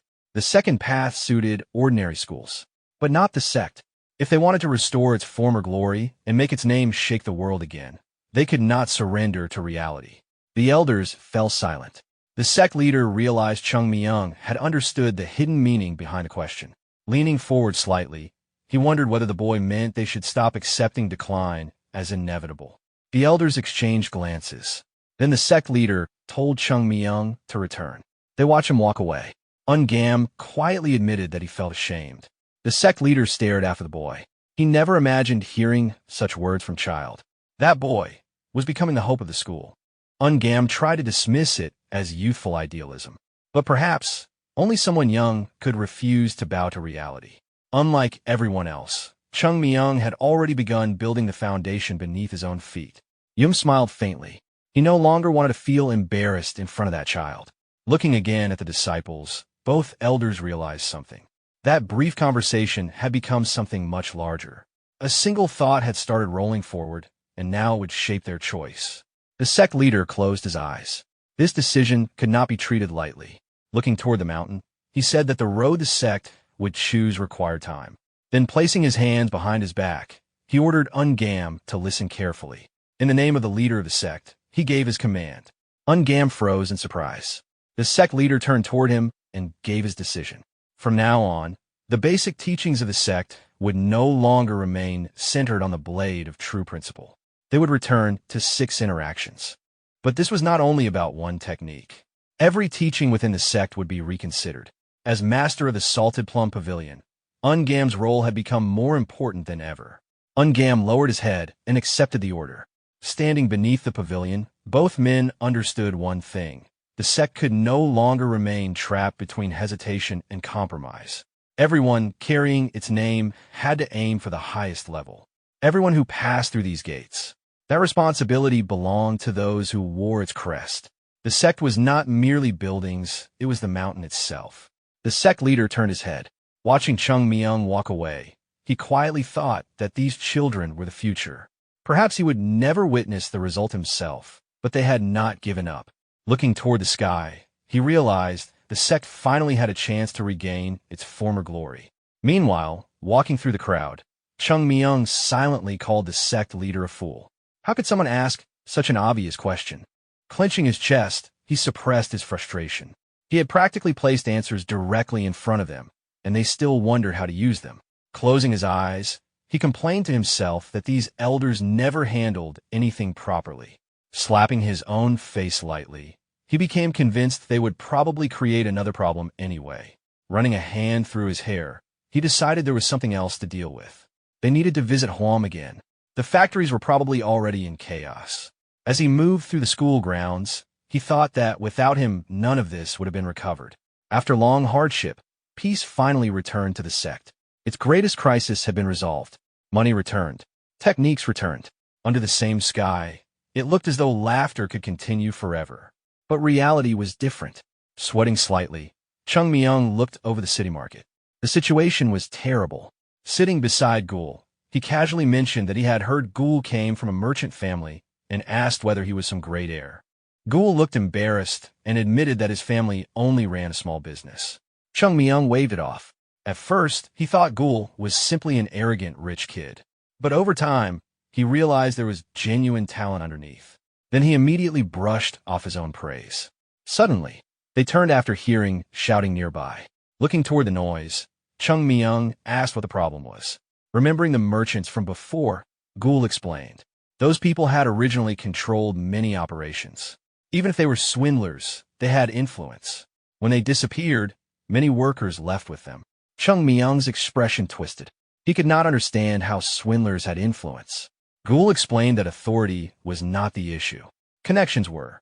Schools, officials, influential families. Many workers were relatives or acquaintances connected through those networks. Chung Myung finally understood. So the issue was manpower. Ghoul lowered his head. That was only one problem. Looking toward the elders of the sect, he explained that the larger problem was simple. They did not know how to run businesses. After observing the market, Chung Myung realized something unpleasant. The sect simply lacked the ability to manage commerce. Nearby, two disciples argued. One had prepared the wrong tea and mixed orders. Chung Myung and Ghoul watched. Management was harder than it looked. Products had to be selected carefully. Raw materials had to be purchased wisely. One bad choice ruined profits. But using poor ingredients drove customers away. Hiring outside merchants brought another problem. They could easily drain the business and leave workers with nothing. Chung Myung widened his eyes. Was it really too late to learn all this? Ghoul turned and told him to imagine forcing 40-year-old Taoists to suddenly become businessmen. Sighing, he added that the problems did not stop there. Even buying goods would become a disaster. What would happen if a simple-minded Taoist who knew nothing about trade entered the market? Chung Myung imagined it immediately. They would lose everything. Ghoul corrected him. Not only would they lose their money, they would probably be stripped clean and left with nothing. For a moment, Chung Myung pictured himself and the others becoming beggars. And suddenly, the situation no longer seemed funny. Closing his eyes, Chung Myung admitted to himself that this had been a mistake from the beginning. It should have been obvious that things would not work so easily. His eyes drifted toward the elders. Looking at the sky, he imagined them finally realizing his brilliance. Then he closed his eyes again. Back when the previous leadership handled things, business somehow continued. Now, he let out a heavy sigh and decided he would eventually have to deal with everything himself. Opening his eyes, he asked what they were supposed to do. Ghoul immediately reacted and asked why he was even asking him. Lowering his head, Ghoul admitted that if he had the ability to solve problems like this, he would have already inherited his family business and lived surrounded by wealth.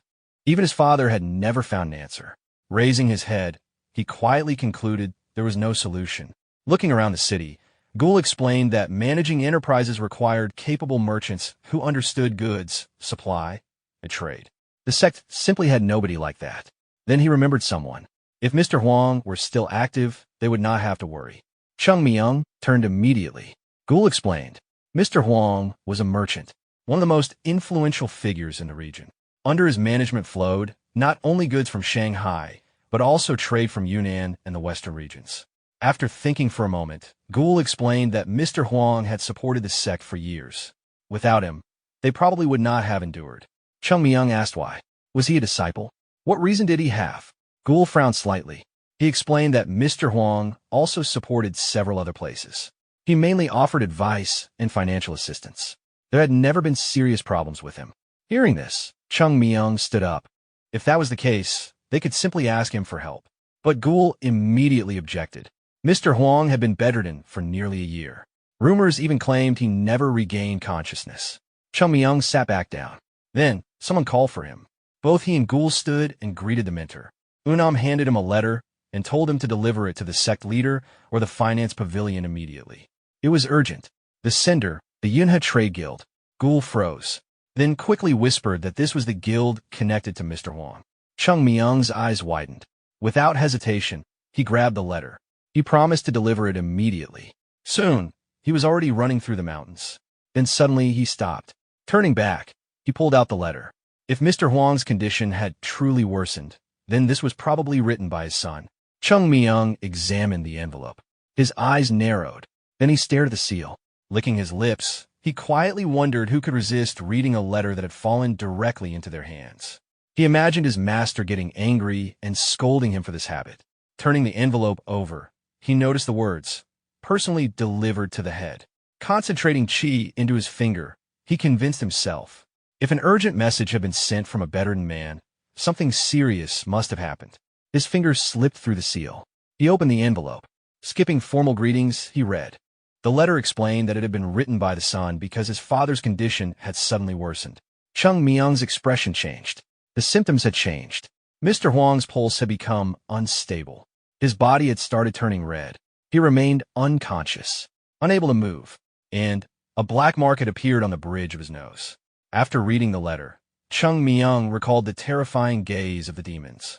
The letter explained that renowned doctors from Zhongyuan had already been invited. Each examined Hang's pulse. None could make a clear diagnosis. With his final hope fading, the son began sending letters everywhere. Anyone who recognized the symptoms or offered treatment would receive a massive reward. That was why the seal of the trade guild appeared on what should have been an ordinary message. Holding the sealed letter, the son still carried hope. After finishing it, Chung Myung cursed quietly. Ordinary doctors would never solve this. The symptoms looked similar to severe poisoning, but the accumulation of energy near the forehead revealed the truth. Only one treatment existed, neutralizing the poison with needles. His pupils narrowed. The reason he could not stay calm was simple. These symptoms matched devil flower, a condition created by a special technique of the heavenly demon sect. Chung Myung immediately imagined Chun Ma. Those terrifying eyes returned to his memory. His jaw tightened. Clenching the letter, he suppressed his anger. He had believed he had nearly erased everyone in the Chilean mountains. Yet somehow their legacy remained. Looking toward the mountains, he realized the problem was bigger than surviving followers. Something felt wrong. It felt like forces were gathering again inside Zhongyuan. Like an unseen army was forming. His expression hardened. Those people had always carried hatred toward the sect. Throwing his arms out in frustration, he wondered why trouble always found its way back to his school.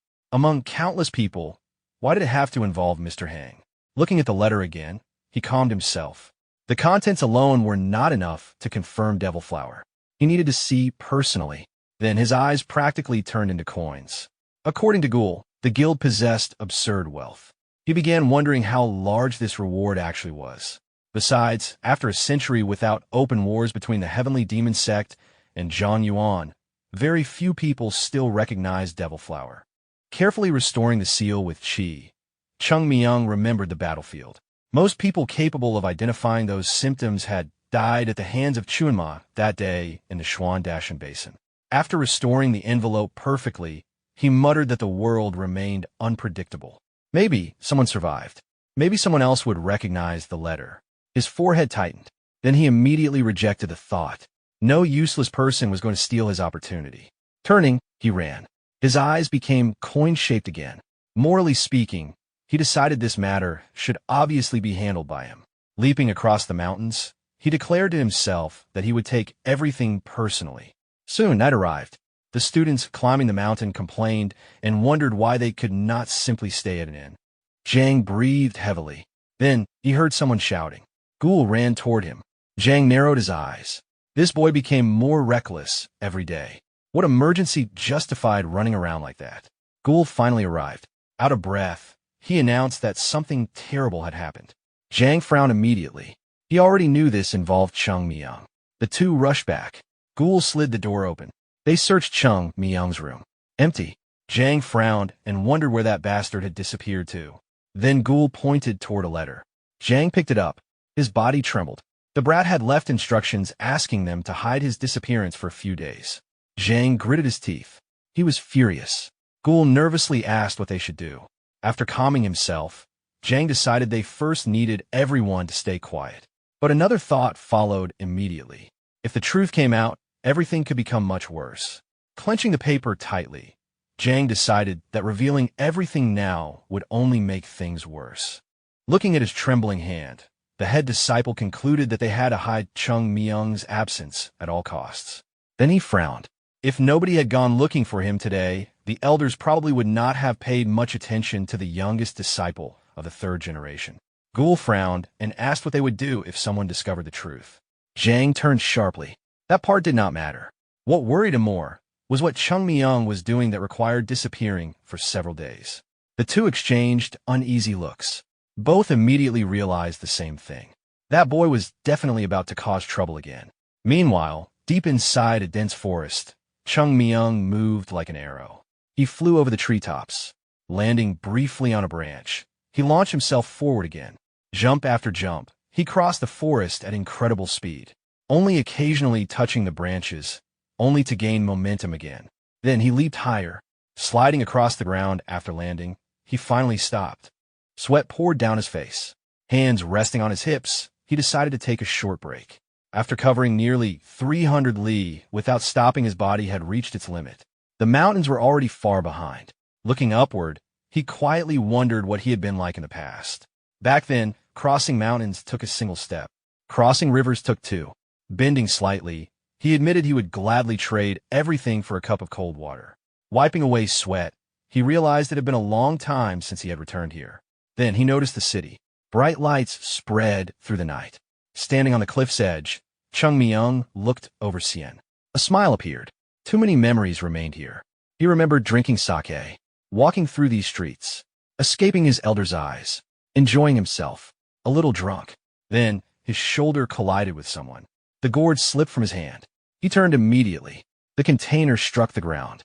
The stranger rubbed his shoulder and complained about the smell of sour plum, then mocked the sect. Chung Myung's expression became blank. Sake slowly spilled onto the ground. His hair covered his eyes. Quietly, he demanded the gourd back. The group looked surprised. One laughed. They mocked the sect again. One of the 10 great sects, yet its disciples lacked manners. Another sneered that people from the sect still came to Sien despite looking miserable.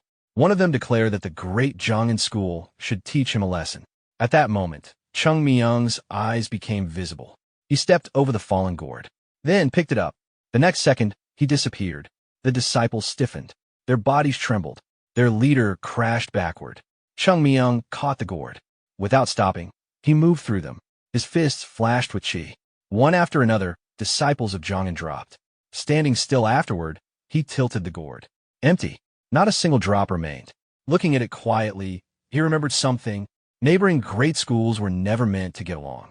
They followed similar teachings, studied swordsmanship, shared similar principles, which only made rivalry inevitable. Even the smallest things became competitions. And those competitions always turned into fights. Whenever the question of who was stronger came up, there was only one answer: draw the sword and settle it. For them, it was a matter of honor. That was why followers of the Southern Edge sect and the sect naturally viewed each other as rivals. Normally, disciples of the sect avoided appearing in Sien. But Chung Myung was different. For him, Sien had always been the perfect place to relax without the sect leader noticing. Still, he could not visit often. If experienced cultivators recognized him, things would become troublesome. People constantly picked fights with him, though he never started them. Usually, while he was eating, disciples from the Southern Edge sect would approach. A moment later, they would all be lying on the ground. They always came first. They always attacked in groups. And they always lost. Entire crowds ended up collapsed in the square. Still, they deserved some credit. Even after broken limbs and repeated defeats, they kept coming back. Because of that, explosions and fights became common in the city. That persistence helped build the Southern Edge sect's reputation. Their crest flew proudly. The wind brushed Chung Myung's hair. Looking at the emblem, he thought that trouble would definitely start if paths crossed. Then he smiled. Nothing serious. Those people from the past no longer existed. Elsewhere, a physician carefully examined Hang's pulse. After checking again, he turned toward Hang's son and admitted that the condition was severe. The elder lay quietly. His son raised his head and asked whether even the masters of the Tang clan, the poison suppressors, could not treat him. The physician explained that although the symptoms resembled poison, this illness was different. Looking at his father's face, the son asked how such symptoms could not be poisoning. The physician repeated that despite the similarities, it was not poison. The man froze. Suddenly, he grabbed the physician's wrist and demanded to know what kind of illness this was. But moments later, he released him. Apologizing, he admitted that worry had made him lose control. The physician quietly apologized for his helplessness and left. The door closed. Sitting beside his father, the son felt powerless. Day after day, his father only worsened. Money changed nothing. His fist trembled. His father had spent his entire life helping others. Yet now he was collapsing from an unknown illness. After enduring a year of suffering, he could no longer hold back tears. Then, someone arrived. The visitor entered calmly. He was a dignified man, the son of an elder from the Southern Edge sect. Frowning, he told them to accept reality. The only remaining option was a ritual. The son lowered his eyes. He understood, but did not want to choose that path yet. The visitor narrowed his eyes and reminded him that it was rare for someone from the Southern Edge sect to personally offer such help. He said this opportunity existed only because of respect for the guild leader. The son bowed slightly. He explained that not all replies to the letters had arrived yet. Only after receiving every answer would he decide. The visitor frowned and dismissed it as meaningless. Anger crossed the son's face, but he remained silent. He understood why. The man standing before him was connected to the Southern Edge sect. The Southern Edge sect, once counted among the 10 great sects, had become known as one of the strongest sword schools. Its influence over Xian had existed for generations. Looking at the crest on the man's chest, he knew he could not reject him so easily. So he endured, quietly, but inwardly, he already knew what would happen. Another enormous payment would be demanded for the ritual. Money itself did not matter. He would hand over everything if it could save his father. But if they truly believed the ritual would work, they would not demand payment before even beginning. And he feared that all that money would simply disappear. The elder's eyes sharpened as he told Zhangyi that he was being unreasonable. Looking at the sick man on the bed, he said that even renowned physicians had failed to find a cure. Suddenly, both turned after hearing someone shout. A servant bowed and reported that someone from the sect had arrived. The man froze. He had sent the letter to the sect last. At best, it should only have arrived by now, yet someone had already come. Moksong Qi's expression darkened. He asked whether this was really the same collapsed sect and questioned who they thought they were. Placing a hand on Zhangyi's shoulder, he told him not to waste time and said there was no reason to meet useless people. Zhangyi glanced at the hand. Then he calmly replied that since he had sent the letter himself, he could not throw away visitors without meeting them. Qi withdrew his hand. Walking with the servant, Zhangyi asked where the guests were. The servant answered that they were waiting at the gate. Zhangyi immediately scolded him for leaving visitors standing outside and told him not to repeat such discourtesy. The gates opened. Zhangyi bowed and apologized for the delay before introducing himself. But while lowering his head, all he saw was a pair of legs. His eyes widened. They were too small. He slowly looked up. Chung Myung was standing there, picking his ear. Zhangyi froze and asked where the others were. Chung Myung lowered his hand and casually replied that he came alone. Zhangyi stared in surprise. Chung Myung laughed and said he had an idea about Mr. Huang's illness, but first wanted to know what exactly they meant by a huge reward. The merchant frowned. They looked at each other silently. Qi burst into laughter. Walking forward, he said he had already warned him there was no point meeting people from the sect. According to him, they knew nothing but wanted attention, so they sent a child instead. Chung Myung looked at him and sighed. Then he folded his hands politely. Bowing slightly, he apologized for not greeting them properly. He introduced himself and explained that he had carefully read the letter. After raising his head, he added that he came immediately because he had several guesses based on the symptoms. Zhangyi's eyes widened. He asked whether Chung Myung truly had an idea about his father's illness. Chung Myung answered that he did. Zhangyi's fist tightened. Countless doctors and experts had visited, yet none of them had spoken confidently before seeing the patient. This was the first time. Qi stepped forward again. Passing Zhangyi, he told Chung Myung to stop deceiving desperate people. He advised Zhangyi not to listen and said they should return inside. Then he turned sharply toward Chung Myung. Chung Myung placed his hands behind his back and asked why this man kept calling him a child. Qi froze. Pointing at himself, he asked whether that question was directed at him. Chung Myung calmly replied that nobody else there fit the description. Qi became furious and shouted that Chung Myung was too insolent to even recognize someone from the Southern Edge sect. Chung Myung casually cleaned his ear and blew on his finger. He said that since the man talked with such confidence, he assumed he was at least someone important. Then he asked whether this great expert already knew how to cure Chief Huang. Qi narrowed his eyes. Raising his hand, he declared that Chief Huang became ill because he had strayed from the Tao. According to him, only a ritual could remove heaven's displeasure. Chung Myung smiled. He suggested that if rituals were the answer, then they should invite a shaman or specialist from another sect instead. Then he added that everyone knew the sect and the Southern Edge sect were only half-trained in such practices. Turning toward Jonggi, Chung Myung calmly said, if they truly intended to solve the problem that way, they should at least find someone cheaper. The merchant froze. For a moment, he realized the young man's words made sense. His face twisted in anger. He sharply asked whether the sect leader of the Mount Hua Sect had taught disciples to mock their elders. Seeing that arguing was useless, he clenched his teeth and pointed at Chung Myung. He asked Jonggi if he really planned to stay silent and demanded that this insolent boy be thrown out. Jonggi sighed. Closing his eyes briefly, he answered calmly, this was not the Southern Edge sect. This was the Yunhe Trade Guild. How guests were received here was his decision. His expression darkened again. Jonggi turned to Chung Myung and said he would ask a few questions. Since he claimed to have a guess about his father's illness, he should explain. Chung Myung opened his mouth and said that Chief Huang frequently traveled for trade. He guessed that one of those trips had passed near the Shuan-Dashan Basin. Fog-covered mountains appeared in his mind. Smiling, Chung Myung asked whether he was right. Jonggi frowned. He answered that no such trip had happened. Chung Myung raised both hands. Then perhaps, at minimum, Chief Huang had been attacked. Jonggi shook his head. His father had not been attacked even once in the last 5 years. His hopes quickly faded. He laughed loudly. Pointing at Chung Myung, he repeated that this was exactly why meeting someone from the sect was meaningless. Jonggi closed his eyes. Then he politely told Chung Myung that he understood the intention to help, but his father's condition was too serious. Any mistake could make things worse. The gates slowly began closing. Jonggi told Chung Myung to return and thanked the sect leader for his concern. Chung Myung froze, then frowned.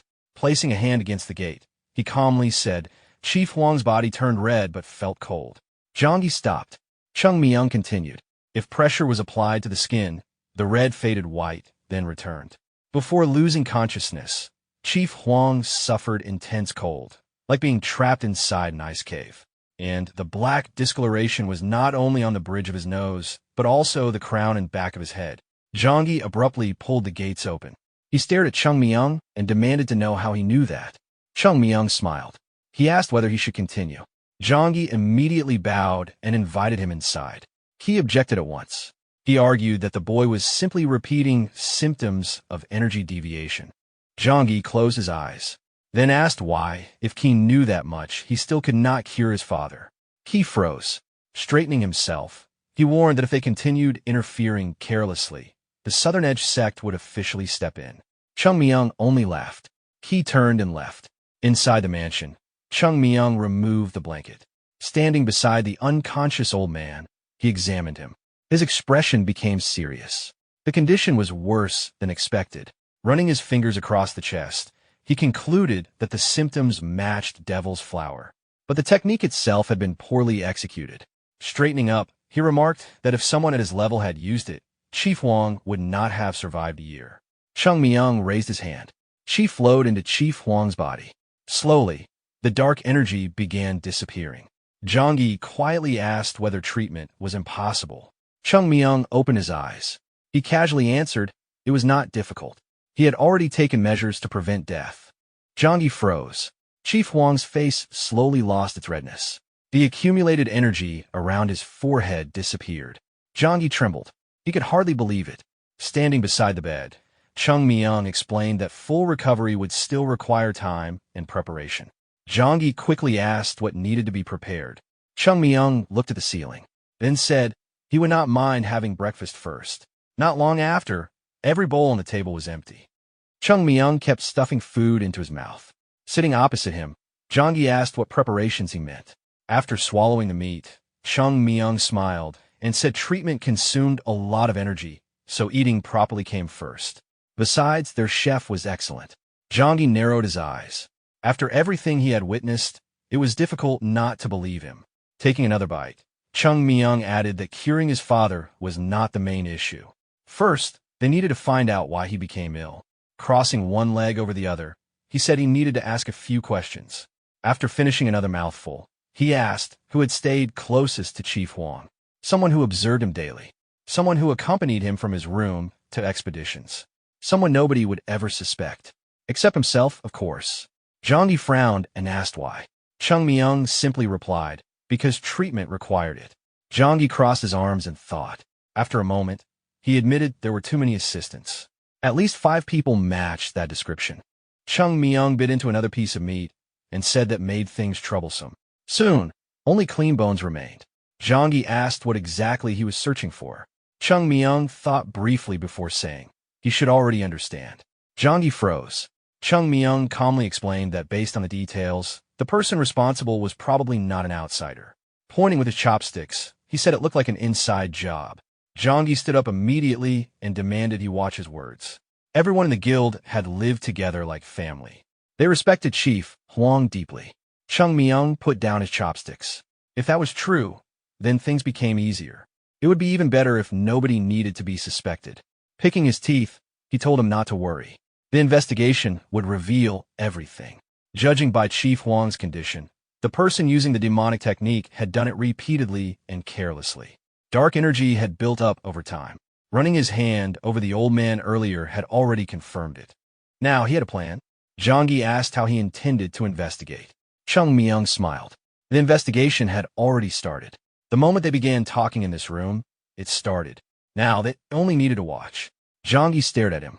Chung Myung smiled wider and said, the fun would begin soon.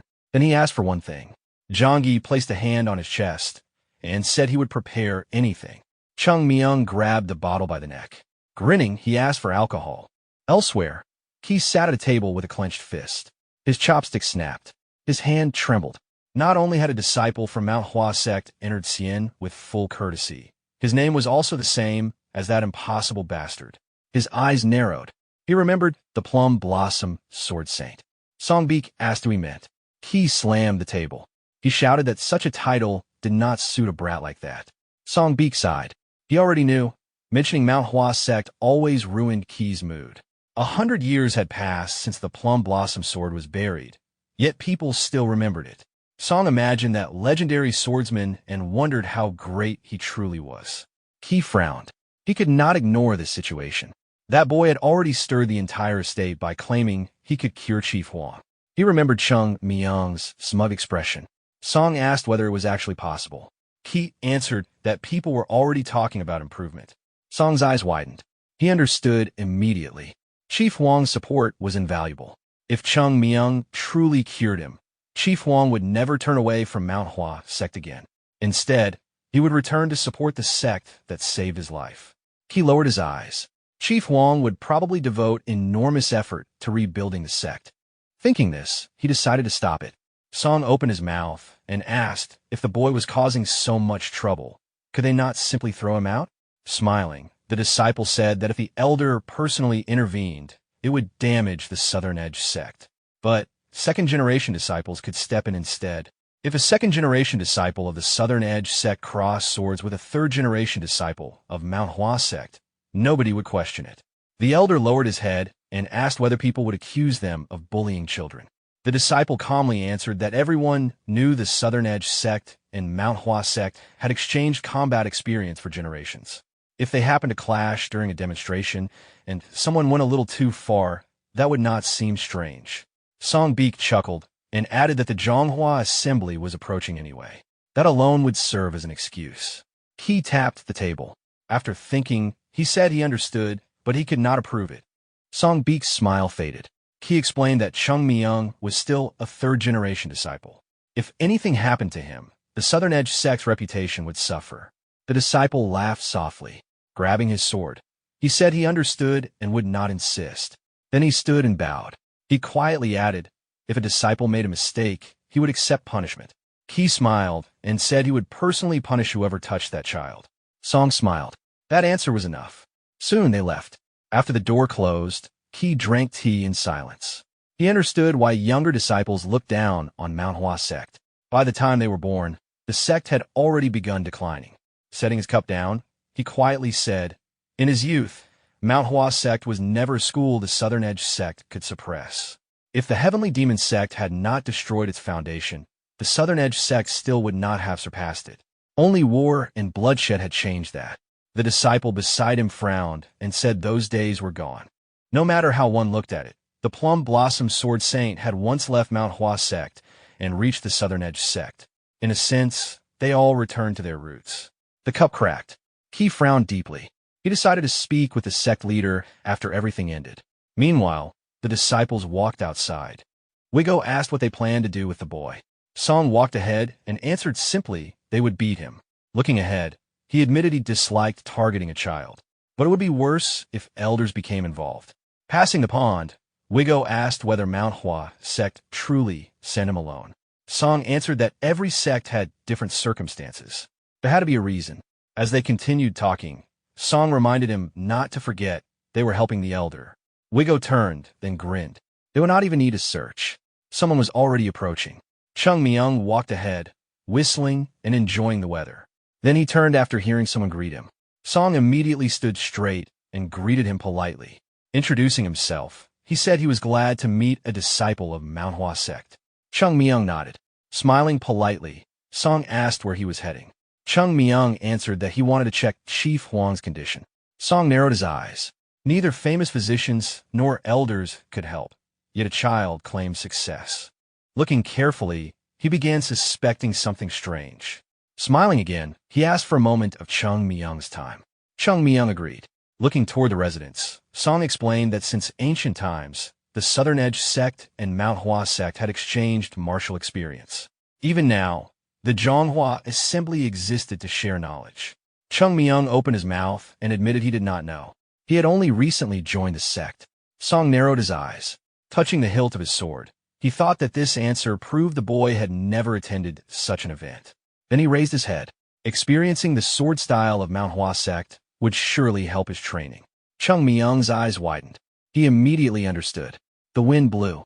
Song smiled and asked, would Chung Myung honor him by showing the technique of the Great Manhwa Sect? His smile remained calm. But inwardly, he was already thinking about how to make the boy accept. Chung Myung frowned and asked if they were really asking him to fight. Song Beek looked surprised and clarified that it was not a fight, only an exchange of knowledge. Chung Myung looked at him and calmly replied that this was clearly a challenge. Still, there was no reason to be nervous. He never refused one. Song Beek froze. Chung Myung lowered his head and quietly warned him not to regret the challenge later. Leaves drifted through the air. The disciples of two sects stood facing each other. Holding his sword, Song Beek asked for his opponent's rank. Chung Myung placed his hands behind his back and answered that he had none. Song Beek pressed his lips together and said he wanted to offer advice to someone so young. He continued that the world was not judged only by right and wrong. Narrowing his eyes, he told Chung Myung to return to Manhwa Sect before creating more trouble. Chung Myung looked puzzled and asked whether they were fighting or not. Then he added that disciples of the Southern Edge Sect seemed more interested in talking than fighting, despite being the ones who issued the challenge. Wigo's expression darkened. Song raised a hand to stop him. Gripping his sword tightly, he realized the boy had no intention of backing down. Drawing his sword, he greeted his opponent. Then he called for the Manhwa Sect disciple to draw his blade. Chung Myung paused and asked for a moment. Song frowned and asked what now. Chung Myung pointed at Wigo. Then, smiling, asked to borrow his sword. Everyone froze. A swordsman's blade was never casually lent. Someone shouted, how could a disciple not even carry his own sword? Chung Myung sighed and said he never expected a fight today. If they refused, he would find something else to swing. Wigo objected, but Song ordered him to hand it over. He quietly asked whether they wanted rumors to spread that the Southern Edge Sect attacked an unarmed disciple. A sword flew. Chung Myung caught it. Thanking Wigo, he rested it on his shoulder. Then he turned back and said they could begin. Song asked whether he would draw it. Chung Myung answered that he had no intention of killing anyone. Song exhaled. Talking to this boy had already ruined his patience. Looking at him, he realized there would be no understanding without action. His eyes sharpened. He said it was too late to expect mercy. Chung Myung simply told him to hurry before the day ended. Song shifted his grip. Then he moved. The ground cracked beneath his step. A moment later, he rushed forward. Wind scattered Chung Myung's hair. The sword descended. Chung Myung blocked. The impact pushed him back. His eyes widened slightly. The force shattered the tiles beneath him. Song attacked again. Chung Myung blocked once more. Shock flashed in his eyes. Powerful gusts spread across the training ground. Smoke filled the air. Watching from the side, Wigo quietly said that the elder was angry. He watched Chung Myung retreat while parrying. To outsiders, it looked like the child was barely holding on. Crossing his arms, Wigo thought Song Beek could have ended it immediately if he wanted. But then rumors would spread that they bullied children. So he was suppressing his strength, only blocking and pressuring, trying to teach a lesson. Song Beek gripped his sword with both hands. Then he rushed in again. The blade tore through the air. Chung Myung clenched his jaw. A moment later, a powerful gust of wind erupted. Chung Myung slid backward, his borrowed sword smoking from the impact of the block strike. Song Beek breathed heavily. Looking at the youth before him, he realized his attack had been blocked once again. Chung Myung frowned as he watched his opponent. Recalling his first charge, Song Beek realized the boy had simply placed his sword where the attack would land and waited. Sweat rolled down his face. Unless someone could read his thoughts, predicting his sword's path should have been impossible. Charging again, Song Beek convinced himself that the boy was still young and physically weak. The air split apart. Chung Myung calmly raised his sword. Song Beek stepped hard enough to crack the tiles beneath him before bringing his blade down. Chung Myung shifted one step to the side, twisted his body, dodged the strike, and effortlessly redirected the attack. Song Beek stared in disbelief. Every one of his attacks had been neutralized. He jumped back and widened the distance between them. His eyes filled with shock. The sword art of the Southern Edge sect, praised as the finest, was being countered with ease. Gritting his teeth, he gathered chi into his hand. Chung Myung's eyes narrowed. Wind swirled around Song Beek as he gripped the sword with both hands and poured even more chi into it. His eyes flashed with anger while violent currents rushed around him. He lowered his blade, continuing to channel power into it. An instant later, he appeared before Chung Myung. Wigo's face turned pale as he shouted for him to stop. Song Beek's eyes widened. Realizing what he had done, he immediately dispersed the chi and changed the attack into an ordinary strike. For a brief moment, everything fell silent. Song Beek breathed heavily. A little more, and he would have truly killed the boy. Suddenly, Chung Myung's body bent backward. The impact hurled him through the air. He slammed into the wall with a thunderous crash. Blood burst from his mouth. Song Beek froze. Wigo stood horrified, his pupils shrinking. Chung Myung collapsed to the ground as small streams of wind scattered around him. Blood continued pouring from his mouth. Song Beek broke into a panic. Lowering his sword, he stared as the dust settled. Then someone called his name. Wigo rushed over and asked what had happened to the child. Still stunned, Song Beek tried to explain himself. Sweat streamed down his face. He knelt beside Chung Myung and lifted him up. Blood stained the boy's chin. Song Beek clearly remembered dispersing his inner strength before the final strike. Blue chi flashed through his memory as his sword collided with Chung Myung's. Even his strongest attacks had never managed to injure someone like this. How could a strike without inner strength send him flying? Blood continued flowing from Chung Myung's mouth. Song Beek stared at it in horror before shouting in disbelief. Wigo anxiously asked what they should do. Song Beek realized this disaster had happened because of his own mistake. At that moment, footsteps approached. Both disciples looked up in alarm as someone entered the training ground. The newcomer looked across the spacious courtyard and angrily demanded to know what had happened. The doctor narrowed his eyes and declared that Chung Myung was in critical condition. After checking his eyes, he ordered his assistant to move the boy immediately. They carried Chung Myung away from the training ground. Song Beek frowned, desperately wondering what excuse he could possibly give. A blood-stained scabbard lay on the ground, covered in scratches. He realized that no explanation could fix the situation. The sect leader lowered his head before asking how anyone could dare attempt to assassinate his disciple. Walking to the pool of blood, he said he believed the disciples of the Southern Edge sect possessed honor. Looking at the blood-stained ground, he condemned them for committing such an act in front of everyone. His expression hardened. Looking at Song Beek, the sect leader declared that he would never forget what had happened. He then ordered the Southern Edge sect disciples to leave the guild immediately. Just then, someone asked what all the commotion was about. A bead of sweat rolled down Song Beek's face. He approached and asked what had happened. He immediately noticed the pool of blood, the shattered wooden fence, and disciples from different sects standing nearby. Frowning, he silently cursed his disciple for creating such a disaster. Raising a hand, Qi suggested that perhaps it had all been an accident. The sect leader looked at him in disbelief and asked whether an attempted assassination could truly be called an accident. He sternly explained that the child treating the guild leader had nearly died at the hands of disciples from an influential sect. Qi replied that an accident meant there had been no malicious intent. Song Beek quickly insisted he had never crossed the line. The sect leader angrily asked whether the problem was simply that Song Beek had used excessive force. Turning to Zhangyi, he questioned why a Southern Edge sect disciple had raised his sword against a child from Mount Hua Sect in the first place. Standing before the bloodstains, he reminded everyone that sparring was meant to be an exchange between opponents of similar strength. Then he asked whether they truly considered fighting a child barely half their age to be sparring. Song Beek placed a hand on his chest as Qi tried to defend him. The sect leader demanded whether this was the famed honor of the Southern Edge sect. Finally, he ordered Qi to gather his disciples and leave the guild that very day. Qi pursed his lips as the sect leader stated that he was speaking on behalf of the heir of the Yunhe Trade Guild and its acting leader. Unable to argue further, Qi accepted the decision. Before leaving, he wished Chief Huang a full recovery. The sect leader stepped forward. Zhangyi silently walked past Qi and quietly warned that, from an outsider's perspective, the incident looked completely different. Qi clenched his teeth, but remained silent. The two groups went their separate ways. Wiggle looked on in surprise. Song Beek lowered his head in disappointment, wanting to say something. Before he could speak, Qi announced that they would soon return to the main mountain. Giving Song Beek a stern look, Qi ordered him to remain behind and begged the guild leader for forgiveness by any means necessary before returning. Song Beek frowned but quietly accepted the order. White clouds drifted across the sky.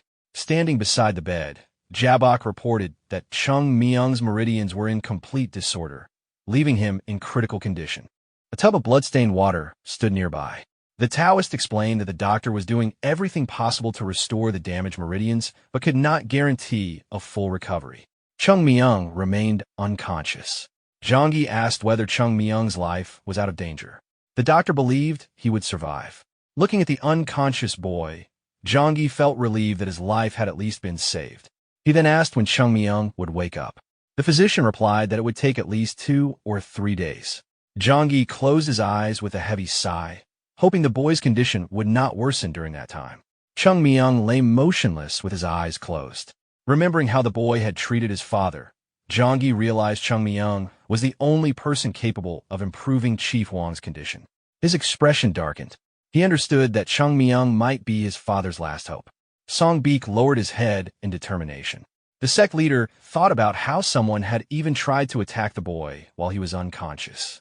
Clenching his fist, he concluded that anyone with even a little respect for the guild and Chief Huang would never have done such a thing.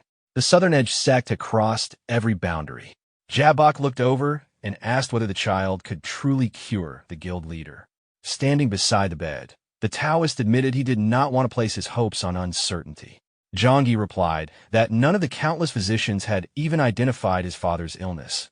Yet Chung Myung recognized the symptoms without examining him. He remembered Chung Myung accurately describing Chief Huang's burning red yet ice-cold body. Zhangyi had witnessed his father's condition improve with his own eyes. He said he would not rely on blind faith, but it felt as though heaven itself had sent the boy to them. Standing in the room, he ordered everyone to spare no expense to ensure Chung Myung's recovery. That night, the full moon illuminated the estate. Footsteps echoed outside the room. The door quietly opened.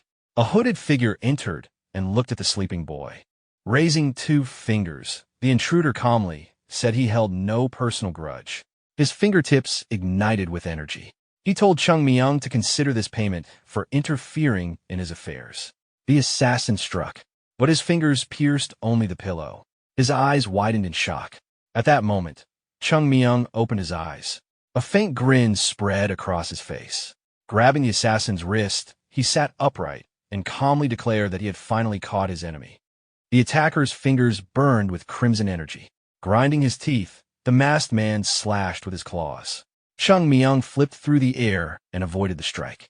Using the attacker's back as support, he pushed off and landed behind him. The assassin turned with a snarl. A red glow gathered beneath his cloak.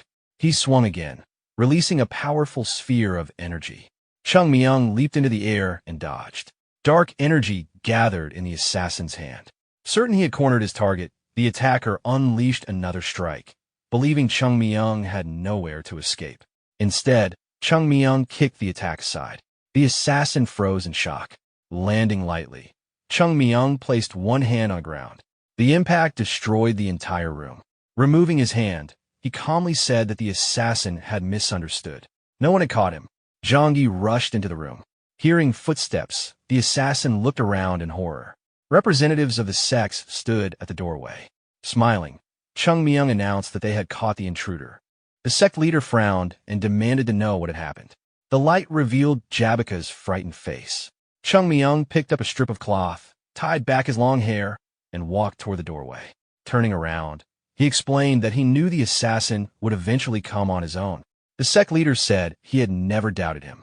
Jabak clenched his fist, calling it shocking that the culprit was someone they had trusted the most. He then asked how Chung Myung had figured out. Chung Myung smiled and admitted he had never known the assassin's identity. He had simply expected that someone would try to kill the only person capable of treating Chief Huan. Jabak stared at him in surprise. He asked what would have happened if they had not arrived. Chung Myung placed his hands behind his back and answered that he had no other choice. Pointing to where he had been lying, he explained that the assassin would never have missed the chance to kill him and shift the blame onto the Southern Edge sect. The assassin frowned, assuming Chung Myung had planned everything together with the Southern Edge sect. Chung Myung immediately denied it. He explained that those disciples had simply challenged him at the perfect moment. Jabak then asked about his internal injuries, reminding everyone that the doctor had declared his meridians completely ruined. Closing his eyes, Chung Myung replied that fooling one ordinary doctor was not difficult. Smiling, he added that his enemy's curiosity had been more important than waiting. Confidently, he declared that the person who tried to kill Chief Huang had walked straight into his trap. The assassin laughed loudly while standing beside the crater left by the explosion. Everyone watched in surprise. He argued that attempting to kill a child proved nothing about the attack on Chief Huang. According to him, there was no evidence connecting the two. Zhangyi frowned in confusion. Spreading his arms, Jabak insisted he would never harm the guild leader, who had always treated him well. The sect leader's expression hardened. He demanded to know why Jabak had hidden his martial arts and attempted to kill Chung Myung. Jabak raised a hand and asked whether Chung Myung had bewitched everyone. He angrily questioned how a mere child could accomplish what even the greatest physicians could not. The sect leader replied that all he needed was proof, and the truth would become clear. Standing before him, Jabak insisted that anyone under Chung Myung's influence would refuse to listen to reason. Pointing at Chung Myung, he claimed killing the boy was the only way to bring everyone back to their senses. Chung Myung frowned in annoyance and mocked Jabak, asking how much longer everyone would have to listen to his excuses. Jabak looked at him in confusion and demanded to know what he meant. Chung Myung stepped forward as blue aura wrapped around his fist. He lunged at Jabak, saying they could settle everything with a single blow. Jabak slashed with his burning claws. Because Chung Myung had closed the distance, the attack grazed his hand, leaving a red mark. Landing on one knee, Chung Myung raised his hand for everyone to see. His palm had turned red. Everyone stared in shock. Looking at the mark, Chung Myung explained that it was the cinnabar hand of the monster. He said the technique left a crimson mark on its victim and could kill an ordinary person within hours. Jabak stared at the wound in disbelief. Chung Myung calmly added that he was not in danger, but an elderly person with no martial arts training could easily die from it. He smiled and said he would believe Jabaka's innocence only if someone else had been secretly injecting the cinnabar hand's energy into Chief Huang's body all this time. The sect leader's expression hardened. He immediately ordered his men to seize Jabak and gave them permission to kill him if he resisted. The guard charged. Jabak raised his burning hands and cursed them. Enraged, he shouted that everything would have succeeded if not for Chung Myung.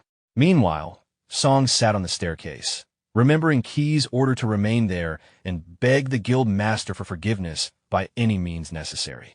He lowered his head, feeling it was more of a punishment than an assignment. Suddenly, a massive explosion echoed through the courtyard. Song looked up in surprise. With a single strike, Jabak blasted through the wall. His hands burned with a sinister aura as smoke filled the area, though everyone behind it remained unharmed. Standing within the haze, Chung Myung remarked that the whole situation was simply ruining his mood. He added that they had already exposed the assassin and was certain the man had his own reasons for trying to kill Chief Huang.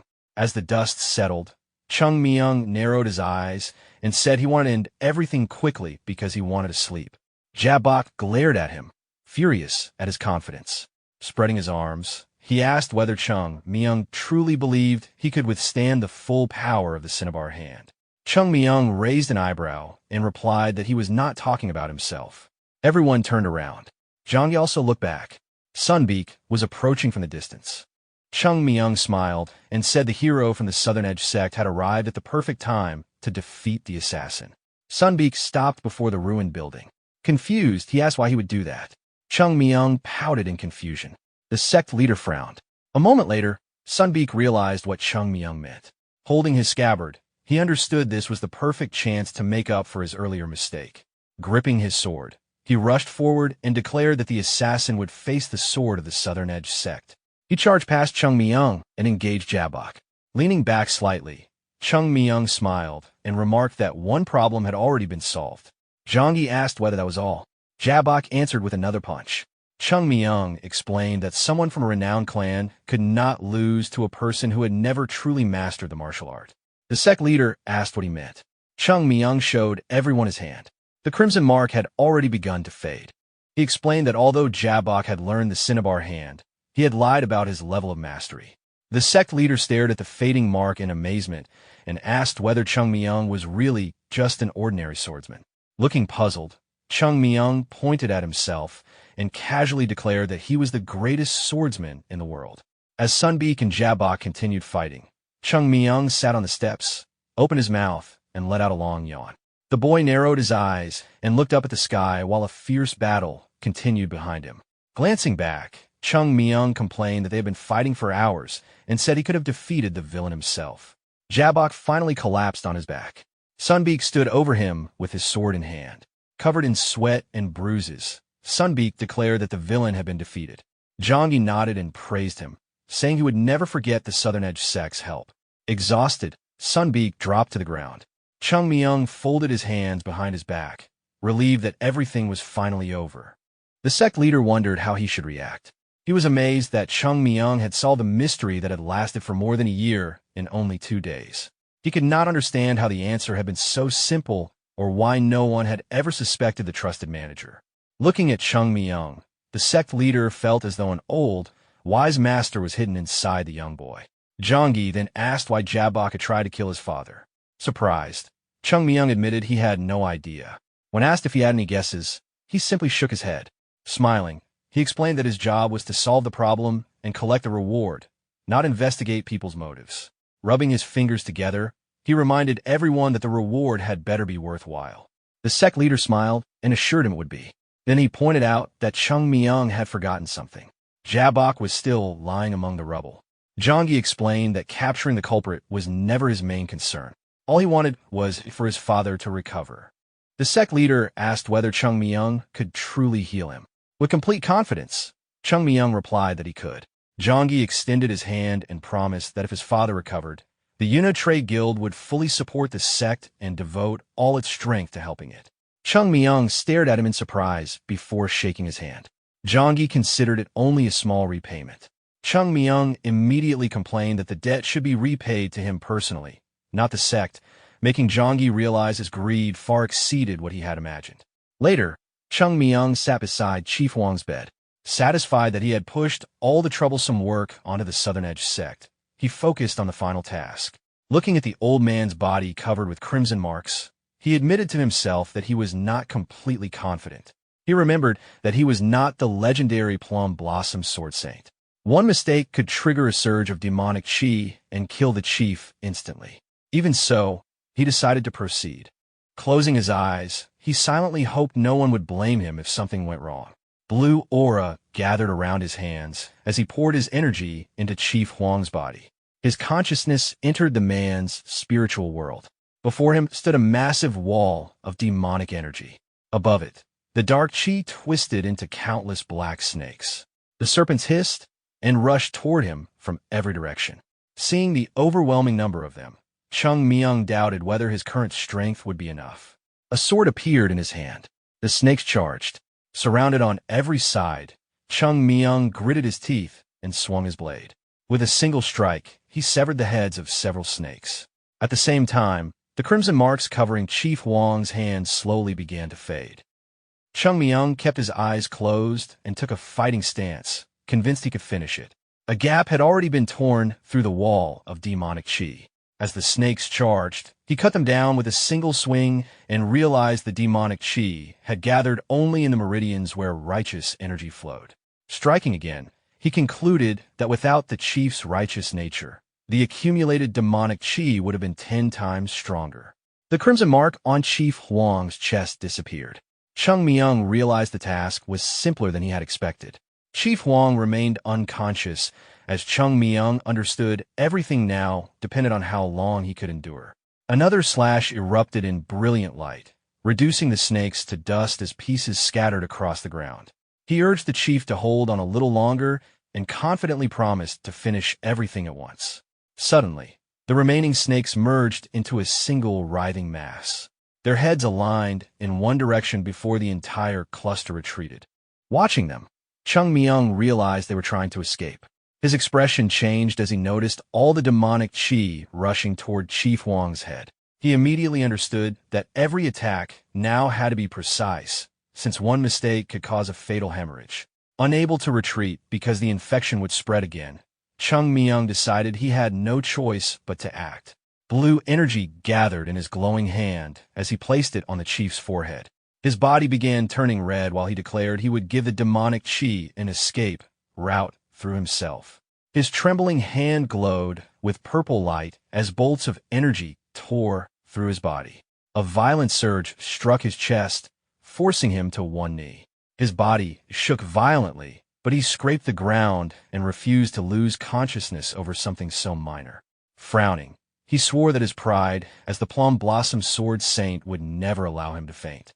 His vision blurred, his eyes turned bloodshot, and he realized his new body might not survive the strain. A bright light flared from his dantian, shining through his clothes. Knowing he had no time left, Chung Myung stepped forward and resolved to end everything at once. Thousands of red-eyed snakes stared back before rushing toward him with their fangs exposed. He leaped into the air, landed on one serpent's body, and sprinted along its back before launching himself forward. A brilliant arc split the darkness as a single slash cleaved the massive wall of flesh in two. Before he could react, the giant serpent swallowed him whole. An instant later, countless cuts erupted from inside its body. The monster exploded into pieces as Chung Myung burst free with another swing of his sword. Landing lightly, he turned around in confusion, wondering how it had happened. The remains of the giant serpent crashed behind him. More snakes attacked from every direction. Their speed had increased dramatically. Chung Myung spun around, severing their heads one after another, but the endless swarm continued advancing. Realizing he could no longer follow all of their movements, he was surrounded. A brilliant flash illuminated the darkness as several more powerful strikes destroyed the approaching reptiles. Breathing heavily with sweat pouring down his face, Chung Myung realized this battle was far more dangerous than when the demonic chi had remained inside Chief Wang's body. The demonic chi had become desperate now that it had nowhere left to escape. He looked ahead and understood that if the fight continued much longer, his energy would run out first. Veins bulged across his face as he jumped back to evade another strike. At that moment, a giant snake lunged and bit into his side, lifting him high into the air. Clenching his sword tightly, Chung Myung swung his blade. Before the strike could finish, another snake slammed into him, knocking the sword from his hand. Chung Myung's sword slipped from his hand. With no weapon left, the snakes swarmed and devoured him. Grinding his teeth, he realized this could be the end. Surrounded on every side, he understood there was only one option left. He had wanted to avoid using it because a single mistake could cost him both his body and his mind. Closing his eyes, Chung Myung made his decision. A white haze spread around him as waves of energy burst outward. He remembered the only method capable of destroying all the demonic chi inside the body at once. Pouring every ounce of energy from his dantian into every cell, he released it all in a single explosion. The snakes rushed toward the light, but exploded the moment they touched it.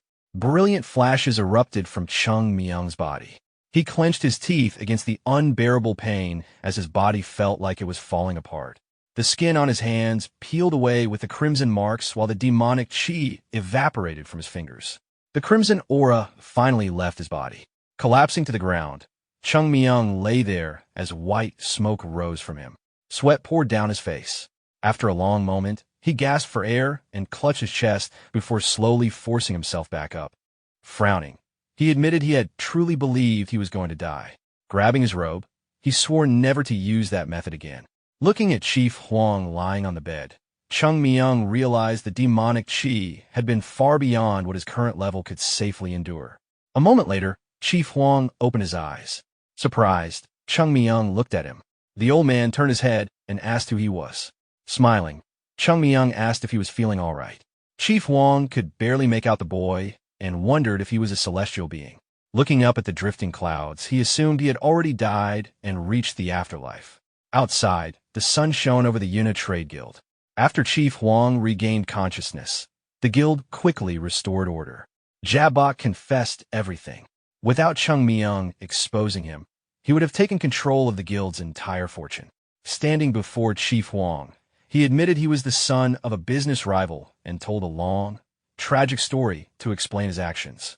Scratching his ear, Chung Myung dismissed it as boring and decided that a crime still deserved punishment.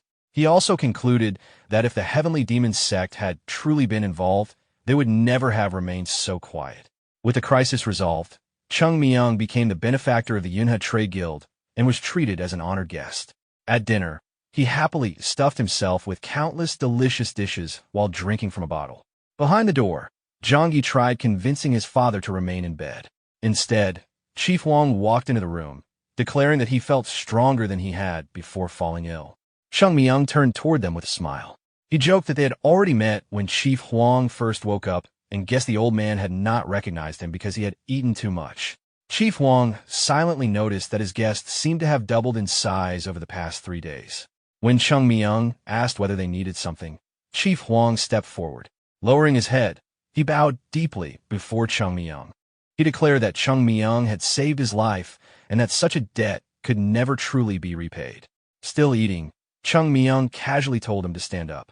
Chief Huang explained that Zhangyi had told him everything and that he wished to repay his benefactor in any way possible. He sincerely asked Chung Myung to name any reward he desired without hesitation.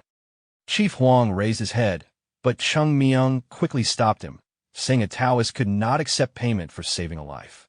He added that if the sect leader found out, he would be in trouble because he had come without permission. Surprised, Chief Huang asked if he had really left the sect without informing the sect leader. Chung Myung nodded and explained that the situation had been too urgent to wait for permission. Chief Huang lowered his head once more and replied that this only increased the debt he owed. He promised not to tell the sect leader anything. Hearing that, Chung Myung immediately smiled and asked him to promise again. Chief Huang readily agreed. Chung Myung then took out a notebook, tapped his forehead, and joked that he had become forgetful with age, so he had written everything down before coming. Curious, Chief Huang asked what he had written. Opening the notebook, Chung Myung grinned and announced that he would now review everything he wanted. Some time later, the sun began to set. Zhangyi stood beside his father as Chief Huang marveled that his body felt completely restored, almost as if he had become 10 years younger. Zhangyi noticed his father's unusual excitement. Chief Huang then told him he had not called him there simply to discuss his recovery. Lowering his head, Zhangyi asked him to explain. Chief Huang reminded him that he had ordered the guild to reduce its dealings with the Southern Edge sect and had promised tremendous support to the sect. Zhangyi frowned. He pointed out that the Southern Edge sect was the dominant power in Xian and one of the strongest sects in Huang. In contrast, the sect was far away and had fallen into decline. Chief Huang quietly took a sip from his cup. Zhangyi continued, saying that while they were certainly grateful, his father had promised far too much. He believed it was dangerous to strengthen ties with the sect while weakening relations with the Southern Edge sect. He suggested maintaining their previous agreements instead. Chief Huang stared at the reflection in his cup before asking his son what the primary duty of a merchant was. Zhang thought for a moment before answering that a merchant should conduct business honestly, establish sound trade policies, develop the business, and contribute to the country and the world. Chief Huang burst into laughter. He said the answer sounded impressive, but only because Zhang had polished it well. Since he knew his son better than anyone, he told him there was no need to pretend. Picking up a coin, Chief Huang explained that a merchant's true duty was simply to make money. Sometimes merchants even crossed legal and moral boundaries to earn it. Holding the coin between his fingers, he said that money was the tool that allowed a merchant to follow the right path and help others. Looking through the hole in the coin, he declared that business had no room for emotions or virtue. Only efficiency mattered. A bead of sweat rolled down Zhang's face. He asked whether his father truly believed investing in the declining sect would be profitable. Chief Huang asked if his son had forgotten how he had built the Yunhe Trade Guild into the greatest merchant guild in Huam. Raising the coin, he explained that true merchants invested in things everyone else overlooked or considered worthless. Whether it was a sect or another merchant guild, value existed wherever others failed to see it.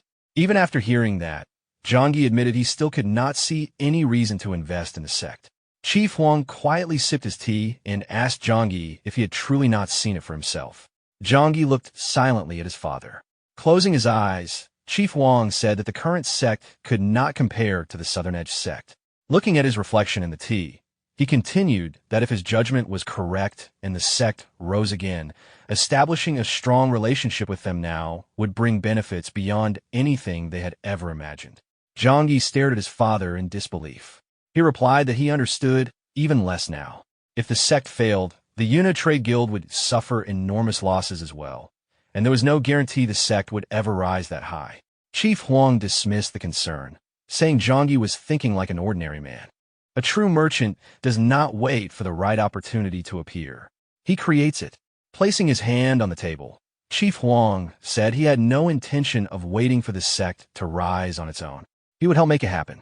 Remembering Chung Myung, he said that throughout his life he had met countless merchants and craftsmen, yet no one had ever impressed him like that child. He had spent his entire life searching for a python, only to discover that a dragon ready to ascend had been right before him. Standing beside his son, he explained that such things could not be understood through ordinary reasoning. Instead of trying to understand immediately, Zhang should simply follow his orders, and in time everything would become clear. Chief Huang imagined binding Chung Myung to the Yunhe Trade Guild with favors that could never be forgotten. If today's rewards created a lifelong friendship, then they had paid a very small price. Zhang looked at his father in surprise and asked if he truly believed that. Chief Huang suddenly exploded in frustration, admitting the rewards had actually cost him 5 times more than he had originally planned. Clenching his fist, he called Chung Myung a clever little snake. Zhang smiled faintly. Seeing that his father had already made up his mind, he said he would trust his judgment. Even so, he admitted that doubt still remained in his heart. He promised to personally help support the sect and overcome those doubts. Chief Huang silently watched him. The evening sun illuminated the building as he smiled, saying it had been a long time since he had heard words that pleased him so much. The scene shifted to a small pond. Chung Myung lay on the ground, convinced that the merchant had his own motives. Crossing his legs, he thought that no one would spend such an enormous amount of money purely out of gratitude. Whatever Chief Huang wanted, it had nothing to do with him.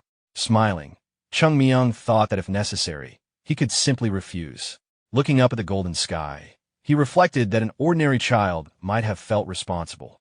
Unfortunately, life had beaten that innocence out of him long ago.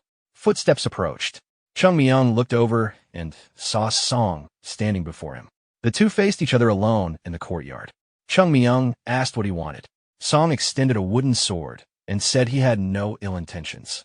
Frowning, he sincerely asked for another exchange of swordsmanship. Holding out the wooden sword, Song admitted that he now understood Chung Myung had deliberately used him as part of his plan to uncover the truth. Since everything had worked out, he no longer held any resentment. Chung Myung stood up in confusion and asked what Song was talking about because he knew nothing about any trap. Song simply stared at him in silence. Chung Myung asked if they were not the ones who had tried to set him up in the first place. The young man smiled. Song asked if that was why Chung Myung no longer held a grudge against him. The Southern Edge Sect disciple looked at Chung Myung in silence. Chung Myung then asked what any of that had to do with exchanging swordsmanship. Holding out the wooden sword, Song admitted that it did not matter whether he had been humiliated, manipulated, or used as a pawn. Everything had happened because of his own ignorance. Frowning, Song said the only thing that still bothered him was their duel. Looking at Chung Myung, he admitted he still could not understand what had happened during that fight. Chung Myung looked away and asked if that was why he wanted another match.